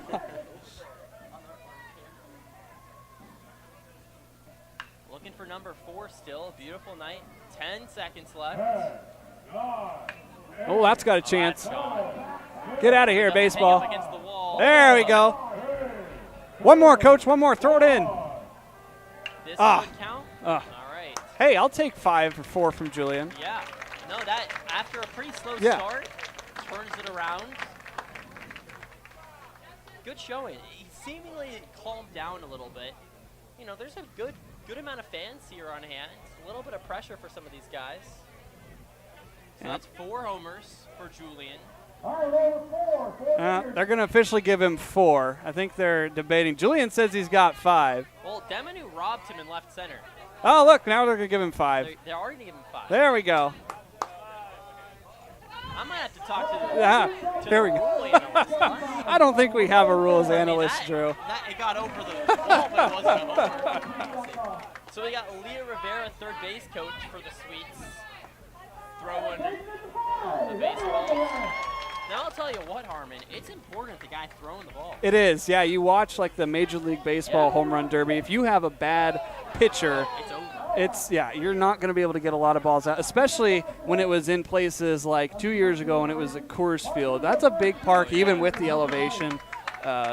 Last year there were a little bit more of those long ball tendencies, but of course. Alonso's dad, famously, yes. He practices all year long. Yes. As Cadiz steps in. Now Dom with 7 home runs on the year. That's third best in the West Coast League. Leads the Sweets, so he should have a fun time with this bat. He pokes a couple the wrong direction. Got to take it to left. It's a little bit upstairs. I think his pitcher's still getting warmed up. That His one was pitcher, hard. Leo Rivera, they were named the best bromance on the team. Dom Cadiz and Leo Rivera. That is interesting. Yeah. You heard the crowd here. They were just yelling at Leo. There's one. That was a good pitch and a good There's ball. one. It's not No? far enough. Oh. That one should. Oh. That's fast off the bat. Oh, not enough. I think everybody's just kind of trying to adjust to this, trying to figure out how this works. I would almost, You saw Angulo burn his about 45 seconds in. It's too high. You got to get the sweet spot. Yeah, hangs up at the wall. Cadiz still with 0. Julian Angulo with 5. A minute left. That one's hit deep. Not enough. Yeah, he's going to take his And a timeout here. timeout. Yep, that's smart by Cadiz, trying to get a little bit of rest, recover a little. It worked out for Julian. He got his 5 right after the timeout. Yeah. It's a little bit different. Do you see them I love that. pour the water down the back? You see that in the actual MLB Yes, you do. game as well, where, the hype fans kind of come up with, the random all-stars that weren't in the home run derby. It will be interesting this year with it in Atlanta because that is, typically a very hot night. Oh, that's crushed. That one might have a chance. Oh, just too deep. There's one. That one's got to go. Yep, there it is. There's one. All right, Cadiz is on the board. Behind 5-1 to Julian Angulo. A little bit quick paced here. Trying to catch up. Leo's gotten better on these pitches. Got the time. He got the timeout too. Oh, there you go. That one's got a chance. All right, he's got 2. All right, needs 3. He could do it. Needs to heat up here. 22 seconds behind 5-2. That's weak center field. Oh, he needs to hit all 3 here. He's got about 3 swings. That one might get there. Right off the top? No. He needs to really make all 3 here. That's a little bit. Do it. That's upstairs. Cadiz is tired. I mean, you can tell. All right. There's 2. So Julian moves on. So we've got 5 for Julian, 2 there for Cadiz. Now, all the home run competition is not exactly a representation of what you're going to do in this season. Of course, you mentioned Cadiz 3rd in the West Coast League, only behind Josh Schleichart. That's a crazy number for Josh, 15 home runs through the first half of the season. Yes, it's so crazy to see that. You know he's going to be an all-star a couple of weeks from now in Bellingham. Yeah, and you know a guy like Cadiz is as well. Yes. Yeah, the West Coast League in average, so. I expect to see him there at the All-Star game. Making a trip to Bellingham, you told me. I think so. I think we're going to make a trip up there, going to go enjoy hanging out up north, maybe use the passport for the first time and go up and enjoy Canada. Nice. So. Have you ever been to Canada? I have not. No, this is first trip. I am from Nebraska. Yeah. Yes. So it is a trip. All right, Gage. Who's up now? This is Gage Reeser. He's our shortstop, second baseman. That's road. Oh, foul. Gage has had a lot of hard hit contact the last week or so, but all of it's kind of gone unrewarded. There's been a lot of balls in the gap that guys have just tracked down. And so he's just been unable to kind of find that stroke. Is that gone? Oh, it's gone. All right. There's one. One for Gage. How many has Gage got in the year? He does not have a home run yet. Okay, he does have 3 triples though. Nice. And so he's got the speed. Shorter stature than the first 2 guys. Yes, he is. Yeah. He's a little bit shorter, but you have to be that way to be a middle infielder. You have to be quick. Unless you're Ivar Arquette, who is at Oregon State, of course, 6'4", right. Very quick hands. Always the unicorns amongst the regulars. He and Kyler Bittner both have seen time in that middle infield. They're both very quick. Yeah, beautiful night. Oh, you're telling me, Drew. I don't use perfect a lot, but I would say this is perfect. Borderline. It is. I mean, with the temperature, too. Mm-hmm. Mid-70s, just enough breeze to knock it out. Looks like Gage has 2 home runs on the board. 2 homers, minute 15 left. He's got enough time to catch up to Julian. Oh, yeah, he's got time. That might be one. Travel. On deck for the Swedes, Owen Esterbrook and Billy Scaldaferra. That one's hit hard. That one is gone. It's gone. Bye-bye. And then he pops one up right on the infield. You know what would be really fun? I love talking to you all around the booth here, but being out there in left center, yes. I'd take you with you. Yes. Take me with you. It's too bad we don't have the wireless microphones to go out and just hang out in the outfield. Well, I saw you, as there's 40 seconds left, 3 for Gage here, but I saw you take your shagging balls during BP. Yes. How'd that go? Yeah, BP is so fun. Being a former baseball player myself, that one's hit hard. It's something that you just take for granted when you're playing and you don't always enjoy. But being out here, it's a great way for us as broadcasters to talk with the guys in more of a natural setting. No, it helps more than just.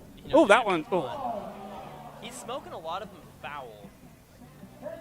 He's got 10. He's got 10 seconds. I think that's going to get caught up on the wall. That one's. Oh, it's gone. He's got 4. All right. One last swing. All right. Gage is going to end up. Yes, that's a poke. Yeah, 20 feet. Well, that's close to what you guys have over there, huh? Yeah, it's about 16 foot all the way around. When you get to right field, it actually gets a little bit taller because the ground actually slopes down towards the pole. Really? Yes. The story goes at Yakima County Stadium, there was a parking lot built where the stadium is now, and it was gravel, and so they'd oil it down all the time, and so it's kind of that uneven underneath. Oh, I want a You T-shirt. guys have a great ballpark as far as the fanfare and all that.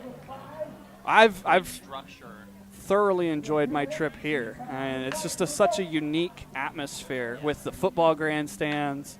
And There used to be a football stadium here. yes, Owen Estabrook now up for the Sweets. Has one home run of the year. He took it out in this ballpark to left field. He almost does it right there. Huh. Out of Columbia University. He's hit a few over there with Columbia as well. that's poked. That's Wrong part of the field. Yeah, it's going to be tough to go towards center. That's about the best you can do. I was going to say, your center field is 412. Ours is only 406. 412 is pretty much. That one's gone. That one's way gone. Woo! See ya. There's two. Oh, yeah, there's two. Heat it up. He's on a groove Make now. It three. Make it three. 4 for a show. Get out, ball. Oh. Just short. All right. 4-3 with a minute left. He hasn't used his. There he goes. There's his timeout.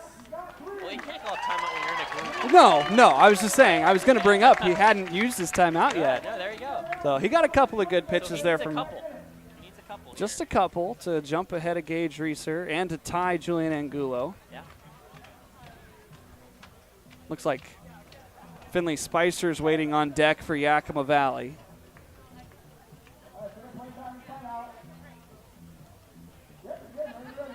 So Leah Rivera also gets a break as the arm. Oh, hit the pole. Oh. Oh, that's gone. My If it goodness. stays fair, yeah. My goodness. Estabrook is killing it. Another one. 5. Another All one. right. How about it? That All one's right, short. Aubrey, give me your best home run call for the next one. But it can only be for what you think is going to be a home run. And if it's not, So I got to pick my if it's not, I don't know. You might pick my poison. Yeah, Okay. You got 30 seconds. That ball's belted deep out to left. Kiss it goodbye. There's another one. All right. There's 2. There you go. Estabrook's feeding off your energy. All right, 7 of them. He's got about 15 seconds left, Drew. When Finley comes up to bat, it's your turn. Okay. All right. We'll see. You picked the right pitch, too. Estabrook's getting tired. Yes, He'll he get is. one more swing. Let's see it. That's cracked. You really need to pull. Yes, you do. Hey, 7 is a good mark. great. That's a good mark. You see it. I mean, granted, with those metal bats, you see some MLB guys go out there. They stay in the single digits as well. On T-shirts around here. I And almost one reached comes, out the I'm window. making I was going to say, I almost reached out the window. All right. So we got Spicer up. Yes, Finley Spicer, St. Scholastica. He was actually telling me the only reason he doesn't have more home runs in his collegiate career is because the ballpark up there is just such a wind tunnel that it knocks everything down. Really? And so he's got a lot of pop in the bat, and he really does like to drive the ball deep. He just, unfortunately, with the ballpark conditions, both in Yakima County Stadium and at his home park up in Minnesota, that's just a tough place to hit a bomb. Yeah. Looks like there's a new. Is that a new pitcher out there? Nope, that's still Garrett DeGallier. All right. He throws a lot of the BP when the Pippins don't use the machine. Oh, boy. Oh, boy. Should've used my Finley. home run call on that one. That's way gone. All right. Finley sent that one Leading deep. number is 7. Owen Estabrook in first place. That first one was a no-doubter. No, there was no question. And smoked out to center. Crushed to left. I'm going to hold it off. Definitely didn't think that was going out. No. Oh, that one's not even going to get a chance. Yeah, you got to elevate it. No question. See, that's hard off the bat, just not enough elevation. No. That's too much. Just one here with 1 minute and 15 seconds left. So how much strategy goes into the speed of the pitching out there as well? I think you got to whip it in there. Yeah? You think you got to just consistently throw? It's better to have more throws with more attempts than better location? I think there's a balance. Yeah. I think maybe 80% of the fastest you can go right around it. Yeah. As long as you swing and you give your batter a half second to pause. Yeah. You know? You For see. you as a high school baseball player, what do you think? Oh, it's just one of those where if you're in the zone, it doesn't matter how fast you're going because your batter's going to feel good. But you see those MLB guys, they sometimes do have just a slower pace because they want to make sure they have the ball in the zone. And, of course, the MLB's changed their derby to be a timed thing versus a number thing or a number of pitches thing. Yeah, I like it.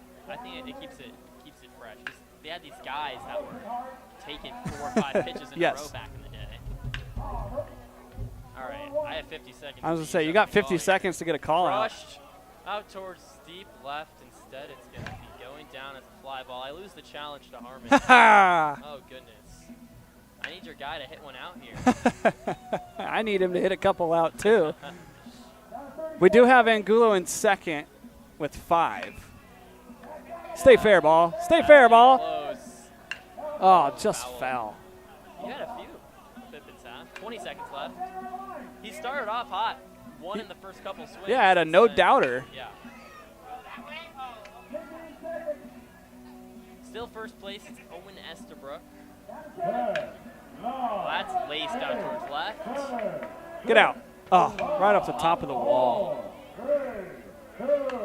All right, so it looks like it's Julian versus Owen. All right. Well, there's still Billy Scalaberi up. Yeah, say you still got a batter left. You know, talk about some swag. Billy that's his middle name. I wonder if he was resting today just to participate in this. Yeah, well, I think it was smart. Manager Colby Waddle picks Owen Estabrook and Scalaberi that didn't even play. They're rested. Yeah. Their whole day was just waiting for this moment. Now, see, you could argue the other way, too, is, maybe that they didn't have those game at-bats to get them ready. Sure. But I agree with you. Well, hey, Tom Cadiz didn't hit the ball super well in this home run. That's true. He's probably a little tired. You see Estabrook do pretty well. I think just like a three-point shooter, you got to get high in this. Yes, you do. You have to feel a couple. 3 or 4 for Julian in a row. You saw a couple for Estabrook. Yes, it's all about feel and timing. When you get on a groove, you're almost impossible to stop. Minute and a half here for that's crushed. Billy Scalaberi, a deep fly. It's rocked up the wall. Holy smokes. Do you see that out there? I do. Well, that's gone. See ya. All right, that's 2.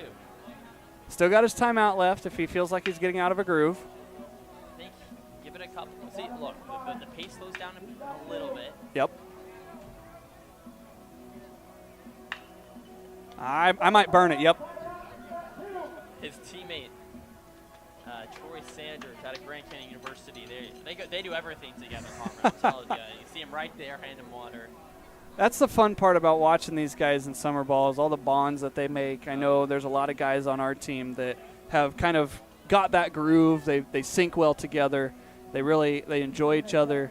So it's just so fun to watch these guys develop. And for us, we've had a couple of roster moves in the last 2 weeks or so. Some guys coming in, some guys leaving for various reasons. And it's just so cool to see everybody mesh together, even after just a day of being around. Running out of timeout here. Billy puts the backwards cap on. That's the swag I'm talking about. I was going to say, that is pretty swaggy. That reminds me of Ken Griffey back in the day. I'll say, I think Dom Cadiz got the short end of the stick as far as Leah was really piping him in now. Yeah, and he had to hit first, too, after playing in the game. Yeah.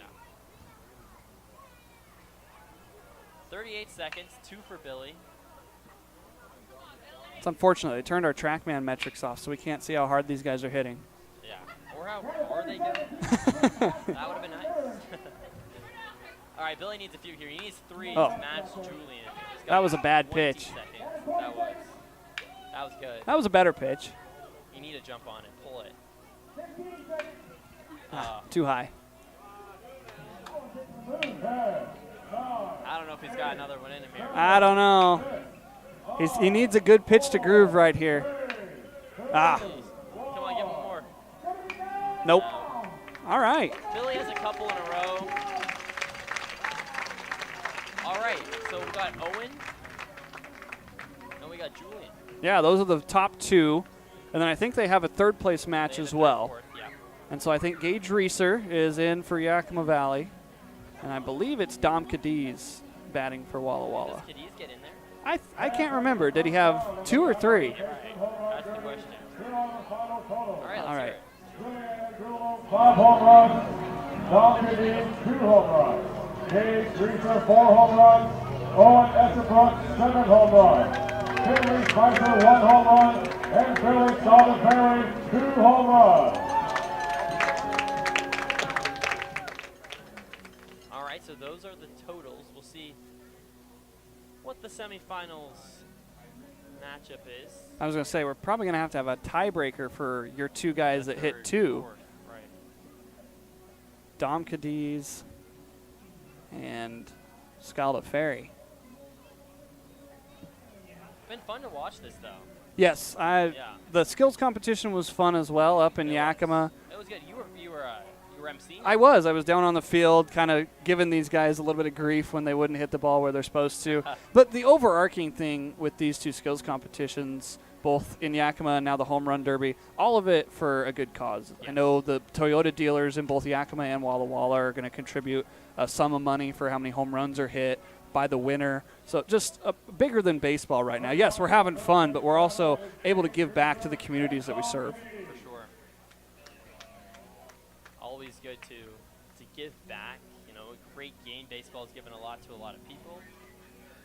Continues to do so here in the Battle of the Basin. Also kind of intensifies the rivalry between these 2 teams. Yeah, they're finally going to have a winner in this series. I know. It all comes down to tomorrow. It does. Tomorrow's going to be a big day. Throw your ace out there. Short leash for some of these guys. Huh? Yes. Yeah. It's going to be a fun day tomorrow. Of course, a 6 o'clock game, so it'll be another night kind of like this as long as the wind stays down.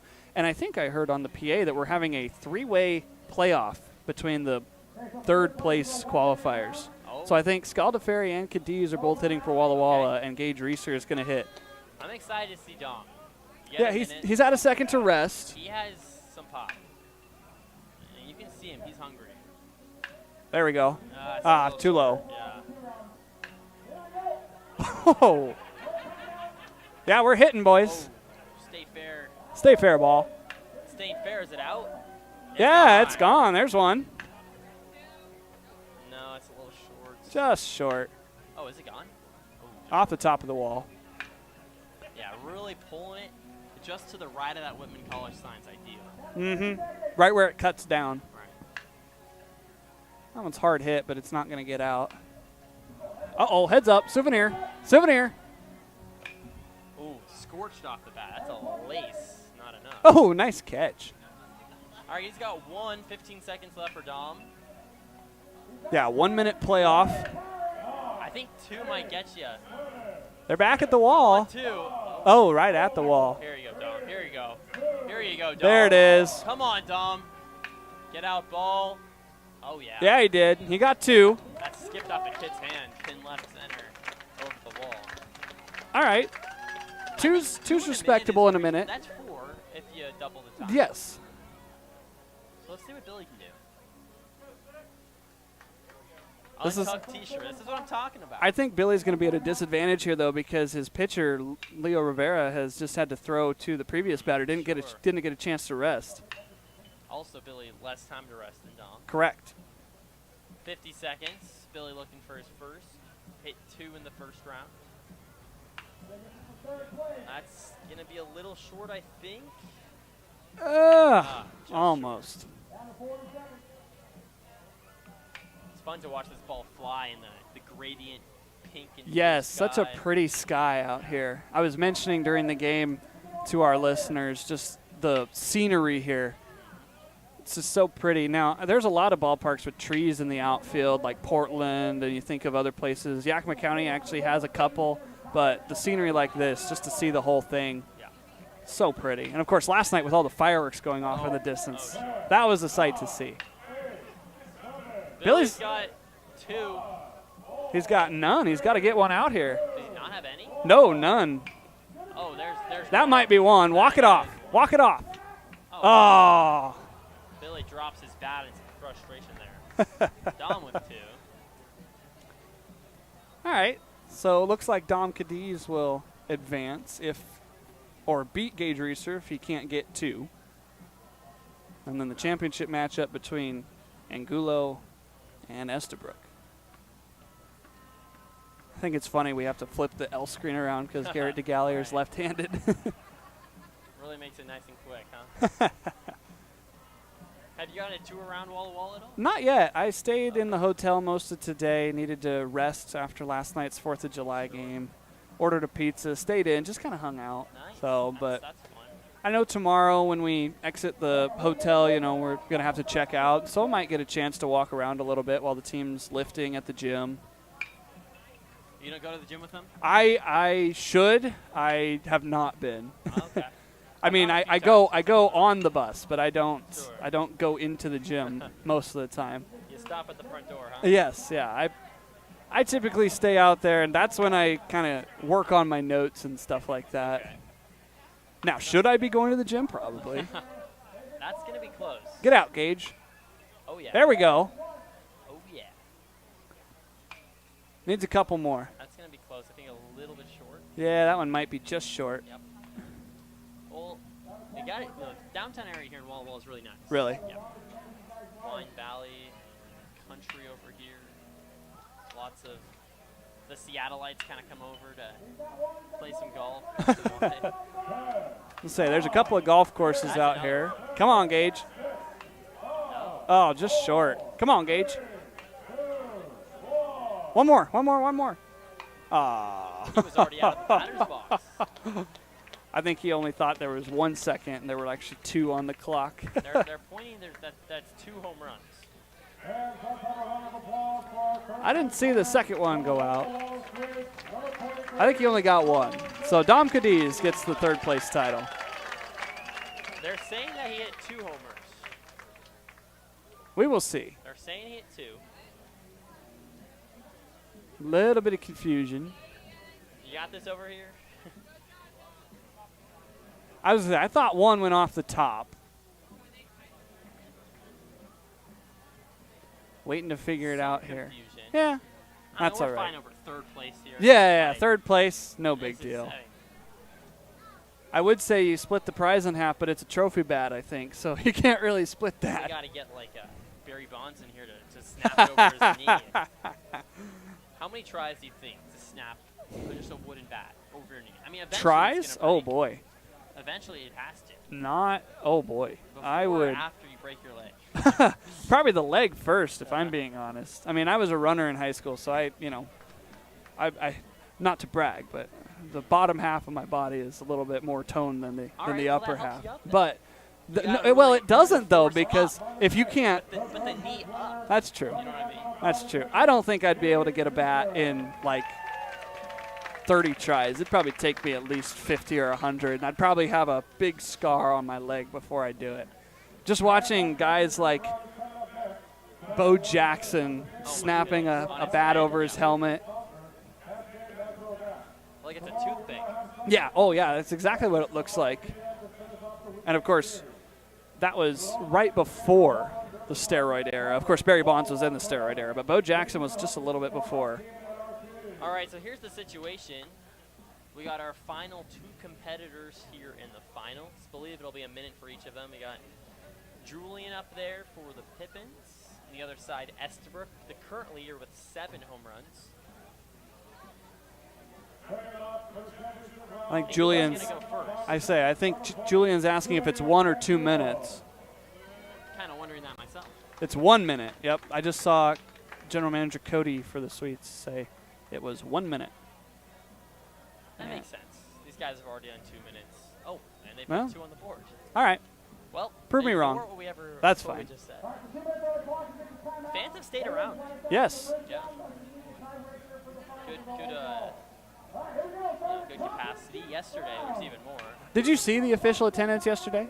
I did not. It was 1776 on the 4th of July. Can you believe that? That's nice. 1776. That's crazy. The year the Declaration of Independence was ratified was the attendance yesterday. Cody's got to be screwing with me. I'm just joking. All right, 1 homer out to left. Minute 35. Julian cut that one a little bit too far inside. Out in front of it.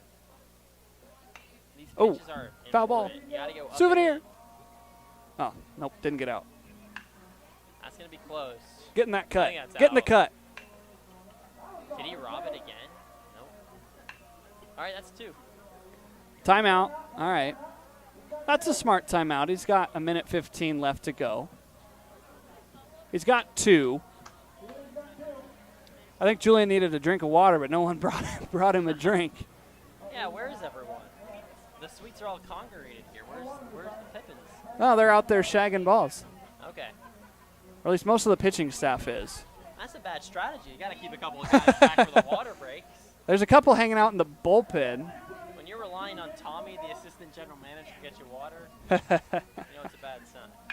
Oh, that's hit hard. Not enough. Yeah. Launch angle. Tell you what, in Portland that would have been gone. Oh, come on. It's true, though. It is true. I will say, Schleichert's the real deal either way. Yes, he is. Yeah, we can say Walker home runs. we can say all we want about Walker Stadium when we're talking about Josh Schleichert, but when you're hitting a ball 100-mile plus on every home run, that's. Well, and the bottom of the line is there's been 6 years in that Walker Stadium with the Pickles. Yes. And no one's come close to this. So Yes. 40 seconds, 2 on the board for Julian. He had, what was it, 5 in the first round? Yeah, he had 5 in the first round. Owen had 7, so he's on. Julian's got to heat up a little bit here. I was going to say, he's got 30 seconds left to get on a tear here. And you saw it coming a bunch. Yes, he did. First round. That one might be gone. That's crushed. Get out, ball. Nope. It was short. That looked good to me off the bat. Well, that's why we're up here. I tell you, some of these days, it's unfortunate. Probably half the days here at Borleske, the wind is howling out towards left. Yeah. That would help us out. Julian's got one more swing here. Oh, get out, ball. Walk it off. Walk it off. Nope. Right up against that double wall. All right. So he finishes with 7 on the day, 2 in the finals. We'll see what Estabrook can do here. If he gets on a tear, though, I think it's going to be over. Yeah, he needs 2 in 2 minutes. Yeah. 2 in 2 minutes to tie, 3 in 2 minutes to secure the title. I do think second rounds are harder. Yes. To get out. Well, you see the All-Star festivities, Home Run Derby, go so long because guys are trying to get as much time in between to rest. Thanks so much for everyone hanging out. We're going to end the stream after the conclusion of this Home Run Derby, but Owen Estabrook is up. The righty catcher for the Sweets. He had 7 in the first round. Needs 3 to win. He's going to come close with this first one. Nope. Now, see, his pitcher, Leo Rivera, has had a few seconds to sit and rest, so he needs to refine the strike zone here. Running out of balls in that bucket, huh? Yeah. I think we'll have enough as long as Estabrook keeps it. Oh, That's boy. crushed. Bye-bye. You can kiss that one. Goodbye. All right, Owen Estabrook needs 2 more, 1 to tie. Minute 20 left. Final round for everything. That's a little bit too steep, if I had to guess. Let's see if he can get on a tear. If he doesn't get on a tear in the next couple pitches, I'd take my timeout here. That might tie it. That's hard. Oh, Nope. it's just short. Yeah, I would call it. I would call it here. Maybe one more swing. A minute left. Oh. Oh, boy. He's going to call his timeout to admire that one. Oh, just short. I will say that is the one thing I miss about the timed aspect. With it gone, you could have those big, towering home runs that the Major League guys just admired. I will say that is the one thing I do miss, is because you can't pimp a home run anymore in the All-Star Derby because you got to get back in the box and hit. Sure. All right. Owen needs 2. 1 to tie. The swing off would be kind of. It would be kind of cool. I think it's a 1-minute swing off for each guy to break the tie. And then if we're still tied, then it's just sudden death. Okay. I think. I don't know for sure. A couple days off now. But he might be sore going into tomorrow, despite having a couple of rest days. Oh, that one's got a chance. That's deep. Got a chance. Oh, nope, just short. Come on. That's like 370 out there. That's just off the end of the bat, I think. That one's yanked foul. All right. 40 seconds, down by 1. That's just a little too far off the end of the bat, I think. Yep. Yeah. He's not really getting the barrel on it. And when he does, he's too early because he knows he needs to pull it. Right. That has a chance. Oh, come on. Stays in the yard. Now you're looking at just tying it up. Yep. That's a chance. Maybe. Oh, he did tie it up. All right, we're tied up for the win. Come on, Owen. Deep Oh, fly. boy. It's going at the wall. Owen Estabrook, your 2025 Battle of the Basin Home Run Derby winner. Gatorade bath and everything.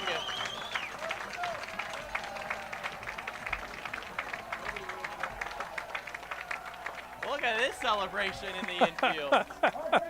3-2 over Julian Angulo. Had 7 in the first round. I was nervous there. You hear the crowd kind of get behind him and push those last couple of balls forward. Yeah, I think he definitely had the support of the home crowd, but like we saw in the first round, he got on a tear, and he was really feeling it there at the end of the round. This was fun. This was fun. I think this is one of the cool parts, again, about summer baseball is all the camaraderie, all the fan engagement. This is what you look forward to, especially around the holidays. You know, we had 4th of July yesterday. So certainly a great weekend here in Walla Walla. We got one more game too. One more game. So Owen Estabrook gets the job done. Yeah, he gets to go home. Second and third place. Cadiz takes third. Julian second. And Estabrook, who actually was a late addition, who was meant to be Nate Stuyvesant. Oh, really? For the Sweets. I'd say Estabrook took advantage of that opportunity. He did. I like the call. Yesterday in DP, Nate was killing the baseball out to left. So they did a competition in DP today to decide who was going to be in the home run derby, and Owen takes advantage of it there, and he gets the job done as well. All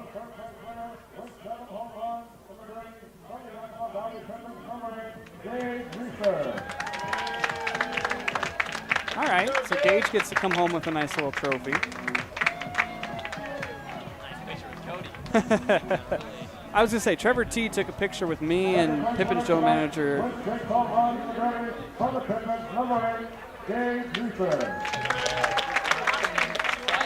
That's Julian.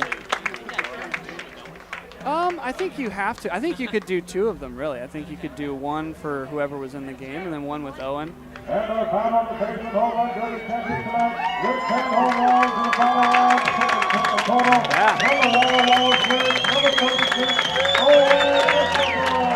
That is fun. Drew, it's been awesome to be up here. We'll have to. I know, yeah. Well, I'm busy too, so. But we'll have to see what happens the rest of the year. So.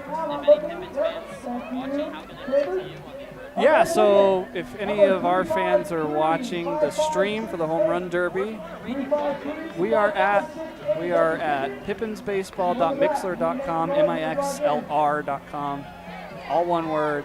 Just keep it right there. You can also find that information on our website and on our socials.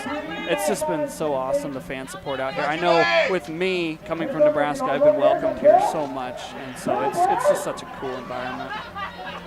Yeah, Drew, it's been awesome being up here. All right, final score today in game 5-1 victory. And then in the home run derby, Owen Estabrook takes it with 10 total home runs. He was 3 in the second and 7 in the first. I'm not clear in the booth with me, but for now I'm Drew Albaugh saying so long. Owen Estabrook wins. Walla Walla, Washington.